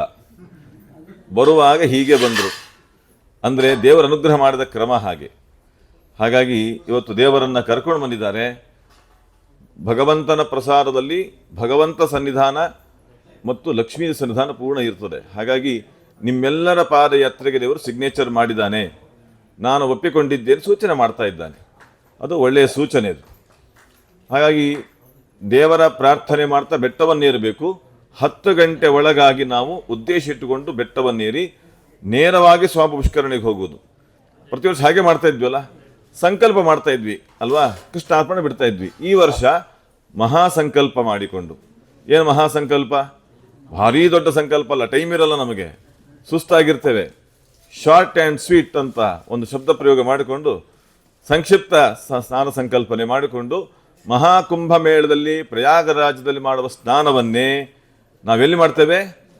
ಪ್ರಯಾಗರಾಜ ಕ್ಷೇತ್ರ ಶ್ರೇಷ್ಠವಾದ ತಿರುಮಲದಲ್ಲಿ ಮಾಡಲಿಕ್ಕೆ ಉಂಟು. ಒಟ್ಟಿಗೆ ಮಾಡುವ ಸಾಮೂಹಿಕ ಸ್ನಾನ ಆಯಿತಾ ಮಾಡಿ ಪಾದಯಾತ್ರೆಯ ಸಮರ್ಪಣೆಯನ್ನು ಮಾಡಿ ಕೃಷ್ಣಾರ್ಪಣ ಬಿಟ್ಟು ವರಾಹದೇವರ ದರ್ಶನವನ್ನು ಮಾಡಿಕೊಂಡು ರಾಘವೇಂದ್ರ ಮಠಕ್ಕೆ ಹೋಗಿ ಅಲ್ಲಿ ರಾಯರ ಪ್ರಸಾದವನ್ನು ಸ್ವೀಕಾರ ಮಾಡಿಕೊಂಡು ಮತ್ತೆ ಪರಬ್ರಹ್ಮ ದರ್ಶನಕ್ಕೆ ನಾವು ಹೊರಡುದು. ಪರಬ್ರಹ್ಮ ದರ್ಶನಕ್ಕೆ ಹೋದ ಮೇಲೆ, ಶ್ರೀನಿವಾಸ ದರ್ಶನ ಆದ ಮೇಲೆ ನೀವು ಅದು ಯಾವತ್ತೂ ಹಾಗೆ. ನಾಳೆ ಸ್ಪೆಷಲ್ ಏನಂದರೆ, ಯಾರು ಕಾಣ್ತೇವೋ ಕಾಣಲ್ವೋ ಗೊತ್ತಿಲ್ಲ. ನೀವು ನಿಮ್ಮ ಗೂಡಿಗೆ, ನಾನು ನನ್ನ ಗೂಡಿಗೆ ಅಂತ ಆಗ್ತದೆ. ಹಾಗಾಗಿ ನಿಮ್ಮ ಲಗೇಜುಗಳು ರಾಯರ ಮಠದಲ್ಲಿ ಖಚಿತವಾಗಿರ್ತವೆ, ಯಾವ ಆತಂಕಗಳು ಬೇಡ. ಹಾಗಾಗಿ ನಾಳೆ 5 ಗಂಟೆ ಒಳಗಾಗಿ ನಮ್ಮ ಸ್ನಾನಾನ್ಹಿಕಗಳು ಮುಗಿಸಿಕೊಂಡು ನಮ್ಮ ಲಗೇಜ್ಗಳನ್ನು ಒಂದು ನೀಟಾಗಿಟ್ಟರೆ ಅವರು ಎಲ್ಲವನ್ನ ಗಾಡೀಲಿ ಹಾಕ್ಕೊಂಡು ಹೋಗಿ ಇಟ್ಟು ಬರ್ತಾರೆ. ಆಯಿತಾ? ಅವರ ಸೇವೆ ದೊಡ್ಡದಿದೆ ಅಲ್ವಾ? ನಿತ್ಯ ಅವರು ಮಾಡೋ ಗೊತ್ತು ನೋಡಿದ್ದೀರಲ್ಲ, ಎಲ್ಲರೂ ಕೂಡ ಹಗಲು ರಾತ್ರಿ ದುಡಿತಾರೆ, ಶ್ರದ್ಧೆಯಿಂದ ಮಾಡ್ತಾರೆ. ಅದು ಅಡಿಗೆ ಇರಬಹುದು, ಬಡಿಸುವುದಿರ್ಬೋದು, ಎಲ್ಲ ರೀತಿಯಲ್ಲೂ ಕೂಡ ಒಂದು ಉತ್ತಮ ಆಧ್ಯಾತ್ಮ ಬಂಧವನ್ನು ಇಟ್ಟುಕೊಂಡು ಶ್ರೀನಿವಾಸ ದೇವರ ಅವರ ಭಕ್ತರ ಬಗ್ಗೆ ಪ್ರೀತಿಯನ್ನಿಟ್ಟುಕೊಂಡು ಅವರು ಸೇವೆ ಮಾಡ್ತಾ ಇದ್ದಾರೆ. ಅಂಥವರೆಲ್ಲರಿಗೂ ನಾವು ಶ್ರೇಯ ಪ್ರಾರ್ಥನೆಯನ್ನು ಮಾಡಲೇಬೇಕು. ಜೊತೆಗೆ ಶ್ರೀನಿವಾಸನ ಪ್ರಸಾದವನ್ನು ಕೂಡ ನಾವು ಅವರಿಗೆ ಕೊಡಬೇಕು. ಕೊಡೋಣಲ್ವಾ? ಈಗ ಅವರಿಗೆ ಶ್ರೀನಿವಾಸನ ಪ್ರಸಾದವನ್ನು ವಿತರಣೆ ಮಾಡುವ, ಮತ್ತು ದೇವರಿಗೆ ಮಹಾಮಂಗಲಾರತಿ ಮಾಡಿ ಕೃಷ್ಣಾರ್ಪಣ ಬಿಟ್ಟು ಮತ್ತು ನಾವೆಲ್ಲೂ ದೇವರ ಪ್ರಸಾದ ಸ್ವೀಕಾರ ಮಾಡಲಿಕ್ಕೆ ಪ್ರಯತ್ನವನ್ನು ಮಾಡೋಣ. ಜೊತೆಗೆ ನಿನ್ನೆ ಕೇಳಿದರು, ಪಾದಯಾತ್ರೆಯ ಬಗ್ಗೆ ನಾವು ಹೇಳಬೇಕು ಅಂತ ಹೇಳಿದರು. ನಾನು ನಿನ್ನೆ ಅವಕಾಶ ಕೊಡಲಿಲ್ಲ ಅಂತಂದರೆ ಸಮಯ ಅದು ಆಗಿರಲಿಲ್ಲ, ಕಷ್ಟ ಇತ್ತು ಅಂತ. ಈಗ ಸಮಯ ಬರ್ತದೆ ನಾಡಿದ್ದಿಂದ, ಹೇಗೆ ಅಷ್ಟೇ. ಯಾಕೆ ಅಂತಂದರೆ ಪಾದಯಾತ್ರೆ ಎನ್ನುವಂತಹದ್ದು ಸಾಧನೆಯ ದೃಷ್ಟಿಯಲ್ಲಿರುವಂತಹದ್ದು ವ್ಯಕ್ತಿಗತ ಕಾರ್ಯಕ್ರಮ ಅಲ್ಲ, ಸಾಮೂಹಿಕವಾದ ಸಾಧನೆ, ಆಧ್ಯಾತ್ಮ ಸಾಧನೆ, ರಾಷ್ಟ್ರ ಧರ್ಮ ರಕ್ಷಣೆಗಾಗಿರುವಂಥ ಅಭಿಯಾನ ಕ್ರಮದ ಸಾಧನೆ ಅದು. ಹಾಗಾಗಿ ಆ ದೃಷ್ಟಿಯಿಂದ ನಿಮ್ಮ ಸೂಕ್ತ ಸಲಹೆಗಳು, ಅಭಿಪ್ರಾಯಗಳು ನೇರವಾಗಿ, ತಪ್ಪಿದ್ರೆ ಖಂಡ ತುಂಡಾಗಿ ನಿರಾಕರಿಸುವುದರ ಮೂಲಕ ನೀವು ಮಾಡಬೇಕು ಅಂತ ನಮ್ಮ ವಿಜ್ಞಾಪನೆ ಇದೆ. ವಾಟ್ಸಪ್ ಗ್ರೂಪ್ ಓಪನ್ ಆಗ್ತದೆ ಈಗ ನಾಡಿದ್ದಿಂದ. ಅದು ಯಾವುದಕ್ಕೋಸ್ಕರ? ಕೇವಲ ಸಾಧನೆಯ ದೃಷ್ಟಿಯಿಂದ ಇರುವಂತಹದ್ದು, ನಾವು ಬೆಳೆಯುವುದಕ್ಕೆ ಬೇಕಾದ ಅಂಶಗಳನ್ನು ಪಡೆಯುವುದಕ್ಕೋಸ್ಕರವಾಗಿ. ಹಾಗಾಗಿ ಅದನ್ನು ಮಾಡೋಣ ಅಂತ ಹೇಳ್ತಾ, ತಾವು ಎಲ್ಲರೂ ಕೂಡ ತುಂಬ ಪರಿಶ್ರಮಪಟ್ಟು ಅತ್ಯಂತ ಶ್ರದ್ಧೆಯಿಂದ ಅನೇಕ ಅನುಕೂಲತೆಗಳು ಅಥವಾ ಪ್ರತಿಕೂಲತೆಗಳಿದ್ದಾಗಲೂ ಕೂಡ ಪರಬ್ರಹ್ಮನ ಮೇಲೆ ಶ್ರದ್ಧೆಯಿಂದ ತಾವೆಲ್ಲ ಬಂದು ಉತ್ತಮ ಸಾಧನೆ ಮಾಡಿದ್ದೀರಿ. ನೀವೆಲ್ಲರೂ ಪೂರ್ಣ ಯಾತ್ರಿಗಳು, ಪೂರ್ಣ ಪಾದಯಾತ್ರಿಗಳು. ನಿಮಗೆಲ್ಲರಿಗೂ ನಮ್ಮೆಲ್ಲರ ಕಡೆಯಿಂದ ಹೃತ್ಪೂರ್ವಕವಾದಂತಹ ನಮನಗಳು, ಧನ್ಯವಾದಗಳನ್ನು ಸಮರ್ಪಣೆ ಮಾಡ್ತೇವೆ. ಜೊತೆಗೆ ನೀವೆಲ್ಲರೂ ಇಟ್ಟ ಶ್ರದ್ಧೆ, ಭಕ್ತಿ, ದಾನ, ಕಾಣಿಕೆಗಳಿಂದಲೇ ಪಾದಯಾತ್ರೆ ನಡೆದಿರುವಂತಹದ್ದು. ಇದು ನಮ್ಮ ಕಡೆಯಿಂದ ಆಗಿದ್ದಂಥದ್ದಲ್ಲ, ನಿಮ್ಮ ಸಾಧನೆಯ ಫಲ ಇದು. ಶ್ರೀಪಾದರಾಜ ಪರಿಪರಿವಾರ ಮುಳುಬಾಗಿಲು ಅದನ್ನು ನಿರ್ವಹಿಸುವಂತಹ ಸೇವೆಯನ್ನು ಮಾಡಿದೆ ಹೊರತು ಇದೆಲ್ಲ ನಿಮ್ಮದೇ, ನಿಮ್ಮಿಂದ ನಿಮಗಾಗಿ ನಿಮಗೋಸ್ಕರ ಆಗಿರುವಂತಹದ್ದು, ಪರಬ್ರಹ್ಮನ ಅನುಗ್ರಹಕ್ಕೋಸ್ಕರ ಆಗಿರುವಂತಹದ್ದಿದು. ಹಾಗಾಗಿ ಇದರಲ್ಲಿ ಲೋಪದೋಷಗಳು ನಮ್ಮಿಂದ ಆಗಿರ್ತವೆ, ಅದನ್ನು ತಾವೆಲ್ಲ ಕ್ಷಮಿಸಬೇಕು ಅಂತ ನಾನು ತಮ್ಮಲ್ಲಿ ಕ್ಷಮಾಪಣೆಯನ್ನು ಕೇಳ್ತಾ, ಜೊತೆಗೆ ಈ ಆಧ್ಯಾತ್ಮ ಬಂಧ ಹೀಗೆ ಇರಲಿ, ಕೇವಲ 6 ದಿನಗಳ ಪಾದಯಾತ್ರೆಗೆ ಮಾತ್ರ ಸೀಮಿತ ಆಗದೆ ಪಾಠ, ಪ್ರವಚನ, ಚಿಂತನ, ವಿಮರ್ಶೆಗಳ ಮೂಲಕ ಧರ್ಮ ಜಾಗೃತಿ, ತತ್ವಜ್ಞಾನ ಬೆಳವಣಿಗೆಗೆ ಪೂರಕವಾದಂಥ ಸಂಗತಿ ವೇದಿಕೆ ಆಗಲಿ ಅಂತ ವಿಜ್ಞಾಪನೆ ಮಾಡ್ತಾ, ಈ ದೃಷ್ಟಿಯಿಂದ ನಿನ್ನೆ ಕೇಳಿದರು ನಮಗೆ ಈ ರೀತಿಯ ಪಾಠ ಚಿಂತನೆ ಬೇಕು ಅಂತ ಕೇಳಿದ್ದಕ್ಕೆ ಅಂಥದ್ದನ್ನು ನಾವು ಮುಂದುವರಿಸ್ಕೊಂಡು ಹೋಗೋಣ. ನಿನ್ನೆ ಮೊನ್ನೆ ಕೇಳಿದ್ದಾರೆ. ಹಾಗಾಗಿ ಯಾವ ಸಂಕೋಚವೂ ಇಲ್ಲದೆ ಯಾವುದೇ ವಿಷಯ ಇದ್ದರೂ ಕೂಡ ತಿಳಿಯುವುದಕ್ಕೆ ಬಯಸಿದರೆ ಹೇಳುವ ಪ್ರಯತ್ನವನ್ನು ಮಾಡಲಿಕ್ಕೆ ಅವಕಾಶಗಳುಂಟು. ಈ ಪಾದಯಾತ್ರೆ ವೇದಿಕೆ ಆಗುತ್ತೆ ಅಂತ ಹೇಳ್ತಾ, ಧ್ಯಾನದಲ್ಲಿ ಪರಿವರ್ತಿತವಾಗುವಂಥ ಸಾಧನೆ ಆಗಬೇಕದು, ಪರಬ್ರಹ್ಮನಿಗೆ ಇಷ್ಟವಾಗುವಂತಹದ್ದಾಗುತ್ತೆ ಅಂತ ಹೇಳ್ತಾ, ತಮಗೆಲ್ಲರಿಗೂ ಮತ್ತೊಮ್ಮೆ ಹೃತ್ಪೂರ್ವಕವಾದಂತಹ ಧನ್ಯವಾದಗಳನ್ನು, ಕೃತಜ್ಞತೆಯನ್ನು ಸಮರ್ಪಣೆ ಮಾಡ್ತಾ, ಅನರ್ಘ್ಯವಾದ ಕಾಣಿಕೆಯನ್ನು ಸಮರ್ಪಣೆ ಮಾಡಿ ದೇವರ ಸೇವೆಯನ್ನು ಮಾಡಿದ್ದೀರಿ ತಾವೆಲ್ಲರೂ ಕೂಡ. ಒಬ್ಬೊಬ್ಬರು ಕೂಡ ಅನರ್ಘ್ಯವಾದ ಸೇವೆ, ಒಂದು ಸಮಯವನ್ನು ಕೊಟ್ಟಿರೋದು. ಪಾಠ ಅಂದರೆ ಪಾಠ, ಪಾರಾಯಣ ಅಂದರೆ ಪಾರಾಯಣ, ಊಟ ಅಂದರೆ ಊಟ ಅಲ್ವಾ? ಹೇಗೆ ಕಾಫಿ ಟೀ ಎಲ್ಲ ಮೊದಲೇ ಹೇಳಿಬಿಟ್ಟಿದೆ. ಅದನ್ನು ನೀವು ಅಂದರೆ ಅಭ್ಯಾಸ ಇರಲ್ಲ, ಅದನ್ನು ಒಪ್ಪಿಕೊಂಡು ಬಂದಿದ್ದೀರಿ ಅಂದರೆ ಇವತ್ತಿನ ಕಾಲಕ್ಕೆ ದೊಡ್ಡ ವಿಷಯ ಅಂತ ನಾನು ಹೇಳ್ತೇನೆ. ದೊಡ್ಡ ವಿಷಯವೇ ಇದು. ಹಾಗಾಗಿ ಇದು ಹೀಗೆ ಬೆಳೀತಾ ಹೋಗ್ತದೆ, ಮತ್ತೆ ರಿಟರ್ನ್ ಬರಲಿಕ್ಕೆ ಅವಕಾಶ ಇಲ್ಲ. ಇದು ಹೀಗೆ ಆಗುವಂತಹದ್ದು. ದೇವರಿಗಾಗಿ ತ್ಯಾಗ ಮಾಡುವ ಮನೋಭೂಮಿಕೆ ಭಾರತೀಯರದ್ದು ಅದು ಆಗಬೇಕು ಅಂತ. ನಿಮ್ಮನ್ನು ಬದಲಿಸಿದ್ದು ಅಂತ ಅರ್ಥ ಮಾಡ್ಕೋಬೇಡಿ. ನೀವು ನೀವಾಗಿ ಮಾಡಿರುವಂಥ ನಿಯಮವೇ ಹೊರತು ನಾವು ಮಾಡಿದಂಥ ನಿಯಮ ಅಲ್ಲ. ಹಾಗಾಗಿ ಈ ಸಾಧನೆ ಮುಂದುವರಿಯಬೇಕು ಅಂತ ವಿಜ್ಞಾಪನೆ ಮಾಡ್ತಾ, ಮತ್ತೆ ಹೀಗೆ ಮಾತಾಡಲಿಕ್ಕೆ ಅವಕಾಶ ಇರಲ್ಲ, ನಾಳೆಯಿಂದ ಕೇಳಲಿಕ್ಕೂ ಅವಕಾಶ ಇರಲ್ಲ. ಇವತ್ತೇ ಎಲ್ಲ ಮಾತು ಮುಗಿಸ್ತಾ ಇದ್ದೇನೆ. ನಾಳೆಯಿಂದ ದೇವರ ದರ್ಶನ, ದೇವರ ಪ್ರಸಾದ, ಮತ್ತು ಮನೆಯ ಕಡೆಗೆ ಓಟ. ಆದ್ದರಿಂದ ತಾವೆಲ್ಲರೂ ಕೂಡ ದೇವರಲ್ಲಿ ಪ್ರಾರ್ಥನೆ ಮಾಡಿ, ದೇವರನ್ನು ಕಾಣುವಾಗ ಸಚ್ಚಿದಾನಂದ ದೇವರು ಅಂತ ಚಿಂತನೆ ಮಾಡಿ, ಶಿಲಾಮಯ ವಿಗ್ರಹ ಅಂತ ಭಾವಿಸಬೇಡಿ. ಜ್ಞಾನಾನಂದಾತ್ಮಕ ದೇವರು ಸ್ವತಃ ನಿಂತಿದ್ದಾನೆ, ಅದನ್ನು ಭಾವಿಸಿಕೊಂಡು ಒಂದು ಕ್ಷಣವಾದರೂ ನೋಡಿ ಅವನನ್ನು ನಮಸ್ಕರಿಸಿ ಕೃಷ್ಣಾರ್ಪಣೆ ಹೇಳಿ, ಹುಟ್ಟಿನಿಂದ ಆರಂಭಿಸಿಕೊಂಡು ಅಲ್ಲಿ ಹೋದ ಕ್ಷಣದವರೆಗೂ ಏನೇನು ಕರ್ಮಗಳು ಸತ್ಕರ್ಮಗಳಾಗಿದ್ದಾವೋ ಅದೆಲ್ಲ ಅವನೇ ನಿಂತು ಮಾಡಿಸಿರುವಂತಹದ್ದು. ಅದನ್ನು ರಿಪೋರ್ಟ್ ಮಾಡಿ, ನೀನೇ ನಿಂತು ಮಾಡಿಸಿದ ಕರ್ಮ ನಿನಗೆ ಅರ್ಪಣೆ ಮಾಡ್ತಾ ಇದ್ದೇನೆ ಅಂತ. ಹಾಗಾಗಿ ಅದು ದೊಡ್ಡ ಸಮರ್ಪಣೆ. ಬರೀ ಹುಟ್ಟಿನಿಂದ ಈ ಕ್ಷಣದವರೆಗಿನ ಕರ್ಮ ಅಲ್ಲ, ಜನ್ಮ ಜನ್ಮಾಂತರದಲ್ಲಿ ಮಾಡಿದ ಕರ್ಮಗಳನ್ನು ಸಮರ್ಪಣೆ ಮಾಡಬೇಕು ಅಂತ ಹೇಳ್ತಾರೆ. ಹಾಗಾಗಿ ಅಂಥ ದೇವರಿಗೆ ಸಮರ್ಪಣೆ ಮಾಡಿ, ನೀನೇ ಇಲ್ಲಿ ಒಳಗೆ ಕೂತ್ಕೋ ಅಂತ ಹೇಳಿಕೊಂಡು ಅವನನ್ನು ಮನೆಗೆ ಕರೆದುಕೊಂಡು ಹೋಗುವ. ತಿರುಮಲೆಯಲ್ಲಿದ್ದ ದೇವರನ್ನು ಎಲ್ಲಿ ಕರ್ಕೊಂಡು ಹೋಗಬೇಕು? ಮನೆಗೆ ಕರ್ಕೊಂಡು ಹೋಗಬೇಕು. ಅವನು ಮಾತಾಡ್ತಾನೆ, ದೇವರು ಮಾತಾಡ್ತಾನೆ. ಮಾತಾಡುವ ಭಾಷೆ ನಮಗೆ ಗೊತ್ತಿರಬೇಕಷ್ಟೆ. ಅವನು ಮಾತಾಡ್ತಾನೆ, ಮಾತಾಡಿದ್ಮೇಲೆ ನನಗೂ ಹೇಳಿ, ನಾನು ಮಾತಾಡಲಿಕ್ಕೆ ಪ್ರಯತ್ನ ಮಾಡ್ತೇನೆ. ತಮಾಷೆಗೆ ಹೇಳ್ತಿಲ್ಲ, ದೇವರು ಮಾತಾಡುವಂಥ ದೇವರು. ಹಾಗಾಗಿ ಆ ದೇವರ ಅನುಗ್ರಹ ನಿರಂತರವಾಗಲಿ ಅಂತ ಹೇಳ್ತಾ, ಈಗ ಶ್ರೀನಿವಾಸನ ಸೇವೆ ಮಾಡಿದಂತಹ ನಮ್ಮ ಆಧ್ಯಾತ್ಮ ಬಂಧುಗಳು ಇದ್ದಾರಲ್ಲ, ಅವರಿಗೆಲ್ಲ ದೇವರ ಪ್ರಸಾದ ಸಮರ್ಪಣೆ ಮಾಡಿ ದೇವರ ಮಂಗಲಾರತಿಯನ್ನು ಮಾಡಿಕೊಂಡು ಮತ್ತೆ ನಮ್ಮ ಕಾರ್ಯಕ್ರಮವನ್ನು ಮುಂದುವರಿಸುವ. ಹರೇ ಶ್ರೀನಿವಾಸ.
महिमा पुण्डरीकाक्ष श्री परमात्मवन्द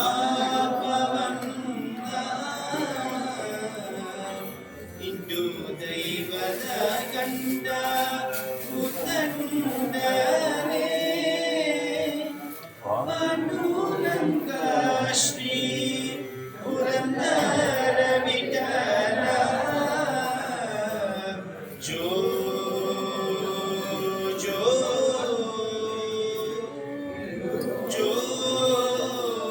जो जो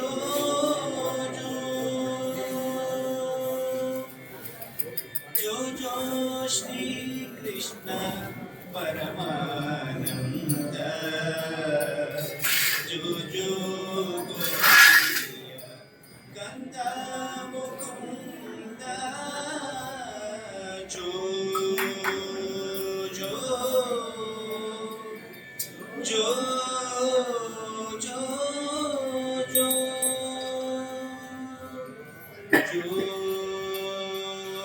जो जो जो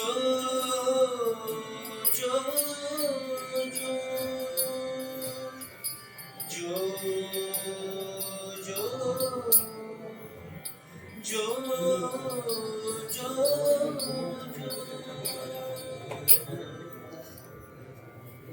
ಇಂಥ ಅವಕಾಶ ಮತ್ತೆ ಮತ್ತೆ ಬರಲಿ ಅಂತ ದೇವರಲ್ಲಿ ಪ್ರಾರ್ಥನೆ ಮಾಡ್ತಾ ಒಮ್ಮೆ ಕೃಷ್ಣಾರ್ಪಣೆ ಹೇಳುವ.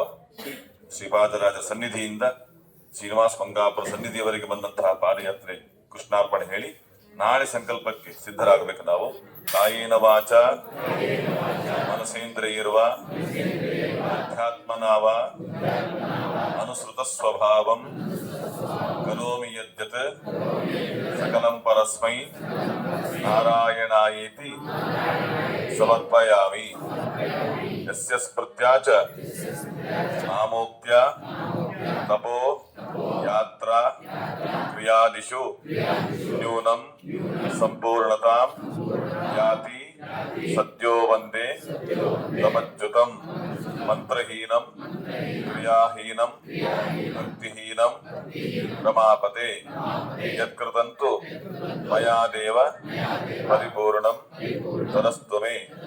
ಅನೇನ ಯಥಾಶಕ್ತಿ ಯಥಾಮತಿ ಭಗವನ್ನಾಮ ಸಂಕೀರ್ತನ ಪುರಸ್ಸರಂ ಆಚರಿತ ಪಾದಯಾತ್ರಾಖ್ಯ ಕರ್ಮಣ ಪೂರ್ವಂತರ್ಗತ ಮಧ್ವಾಂತರ್ಗತ ಶ್ರೀನಿವಾಸಃ ಪ್ರೀಯತಾಂ ಸುಪ್ರೀತಃ ವರದೋ ಭವತು. ಶ್ರೀಕೃಷ್ಣಾರ್ಪಣವಸ್ತು. ಶ್ರೀಮಧ್ವೇಶಾರ್ಪಣವಸ್ತು. ಅಚ್ಯುತಾಯ ನಮಃ, ಅನಂತಾಯ ನಮಃ, ಗೋವಿಂದಾಯ ನಮಃ, ವಿಷ್ಣವೇ ನಮಃ. ಇದು ಒಂದು ಹಂತದ ಪಾದಯಾತ್ರೆ ಸಮರ್ಪಣೆ ದೇವರ ದರ್ಶನ ಆಗಿದ್ದರಿಂದ. ನಾಳೆ ಮತ್ತೆ ಇಲ್ಲಿಂದ ಮುಂದುವರೆಸಿದೆ ಬೆಟ್ಟದ ಮೇಲೆ ಸಮರ್ಪಣೆ ಕೃಷ್ಣಾರ್ಪಣ ಸ್ವಾಮಿ ಪುಷ್ಕರಣಿಯಲ್ಲಿ. ನಂತರ ದೇವರ ಸಮ್ಮುಖದಲ್ಲಿದ್ದಾಗ ಮಹಾಸಂಕಲ್ಪ ಕೃಷ್ಣಾರ್ಪಣೆ ಮಾಡುವ. ದೇವರ ಮುಂದೆ ಆಗ್ತದ ಸೆಕೆಂಡ್ ಅಲ್ಲಿ ಅಷ್ಟರ ಕೃಷ್ಣಾರ್ಪಣೆ ಹೇಳಬೇಕು, ನಾವು ಮಾಡ್ಲೇಬೇಕದ ಅಂತ ಹೇಳ್ತಾ ಈ ಪಾದಯಾತ್ರೆಯ ಹಿಂದೆ ನೀವೆಲ್ಲರೂ ಹೇಗೆ ಜೊತೆಗೂಡಿದ್ದೀರೋ ಪಾದಯಾತ್ರೆ ನಡೆಸುವುದಕ್ಕೆ ಅನೇಕ ಕಾರ್ಯಕರ್ತರು, ಹರೀಶ, ಪರಮೇಶ್ವರ ಅಂತೆಲ್ಲ ಅನೇಕ ಅವರು ವಾಹನ ಚಾಲಕರಾಗಿ ನಿರ್ವಾಹಕರಾಗಿ ಹಗಲು ರಾತ್ರಿ ಕೆಲಸ ಮಾಡಿದ್ದಾರೆ. ಚಿನ್ನಕ್ಕ ಮೊದಲಾದಂತಹ ವಯಸ್ಸು ಆದಂತಹ ಹೆಣ್ಣು ಮಕ್ಕಳು ತುಂಬಾ ದುಡಿದಿದ್ದಾರೆ. ಅದೆಲ್ಲ ದೇವರ ಸೇವೆ ಮಾಡಿದ್ದಾರೆ. ಅವರಿಗೆಲ್ಲರಿಗೂ ನಾವು ಧನ್ಯವಾದಗಳನ್ನು ಹೇಳಲೇಬೇಕು. ಅವರಿಗೆ ಭಗವಂತನ ಅನುಗ್ರಹ ಆಗಲಿ ಅಂತ ಪ್ರಾರ್ಥನೆಯನ್ನು ಮಾಡ್ತಾ, ಜೊತೆಗೆ ಈ ಪಾದಯಾತ್ರೆಯ ತಯಾರಿಯ ವ್ಯವಸ್ಥೆಯಲ್ಲಿ ನನ್ನ ಬಹಿಪ್ರಾಣಗಳಾದಂಥವರು ರಂಗವಿಠಲ, ಹರಿಪ್ರಸಾದ, ಹರೀಶ್ ಅವರು. ಹರೀಶ ರಂಗವಿಠಲ ಅಂದ್ರೆ ಬಹಿಪ್ರಾಣ ಆಯ್ತಾ. ಹರಿಪ್ರಸಾದರು ಬುದ್ಧಿ ಇದ್ದ ಹಾಗೆ ನನಗೆ. ಈ ಮೂರು ಇಂದ್ರಿಯಗಳ ಜೊತೆಗೆ ನನ್ನ ವ್ಯವಹಾರ ಆಟ ನಡೀತಾ ಇರ್ತದೆ. ಅಂದ್ರೆ ನಿರ್ಣಯ ಮಾಡುವ ಕ್ರಮ ಅಂದ್ರೆ ಯಾವುದು ಹೇಗಿದ್ರೆ ಹೇಗಿರುತ್ತೆ ಅಂತ ನನಗೆ ಅದು ಗೊತ್ತಾಗಲ್ಲ. ಅದನ್ನು ಅವರು ಮಾಡ್ತಾರೆ. ನಿರ್ವಹಿಸಲು ಇವರಿಬ್ಬರು ಬಾಹುಗಳಿದ್ದಂತೆ ಇವರು, ಬುದ್ಧಿ ಇದ್ದಂತೆ ಅವರು. ಹೀಗಾಗಿ ಇವರೆಲ್ಲರ ಜೊತೆಗೆ ಈ ವರ್ಷ ಸ್ಪೆಷಲ್ ಏನ್ ಗೊತ್ತಾ, ಮುಳಬಾಗಿಲಿದ್ದು ಯಂಗ್ಸ್ಟರ್ಸ್ ಮುಂದೆ ಬಂದಿದ್ದಾರೆ. ಅದು ನನ್ನ ಮಗ ಇರ್ಬೋದು, ಮಗಳಿರ್ಬೋದು, ಹರಿಪ್ರಸಾದ್ರ ಮಕ್ಕಳಿರ್ಬೋದು, ನಮ್ಮ ಅಧ್ಯಾತ್ಮ ಬಂಧುಗಳ ಮಕ್ಕಳೆಲ್ಲ ಬಂದಿದ್ದಾರೆ ಯಂಗ್ಸ್ಟರ್ಸ್. ಅದು ಬೆಳವಣಿಗೆ ತುಂಬಾ ಖುಷಿ ಕೊಟ್ಟಿದೆ. ಮುಂದೆ ಬರ್ತಿರೋದು ಎಲ್ಲರೂ ಎಲ್ಲಿದ್ದಾರೆ? ಹೊರಗಡೆ ಅವ್ರು ಹಾಗೆ ಇರುವೆ, ಕೆಲಸ ಮಾಡ್ತಾ ಇರುವೆ, ಉತ್ಸಾಹದಿಂದ ಬಂದಿದ್ದಾರೆ. ಎಲ್ಲ ಯುವಕರಿಗೂ ಹುಡುಗರಿಗೂ ಭಗವಂತನ ಪೂರ್ಣಾನುಗ್ರಹ ಆಗಲಿ.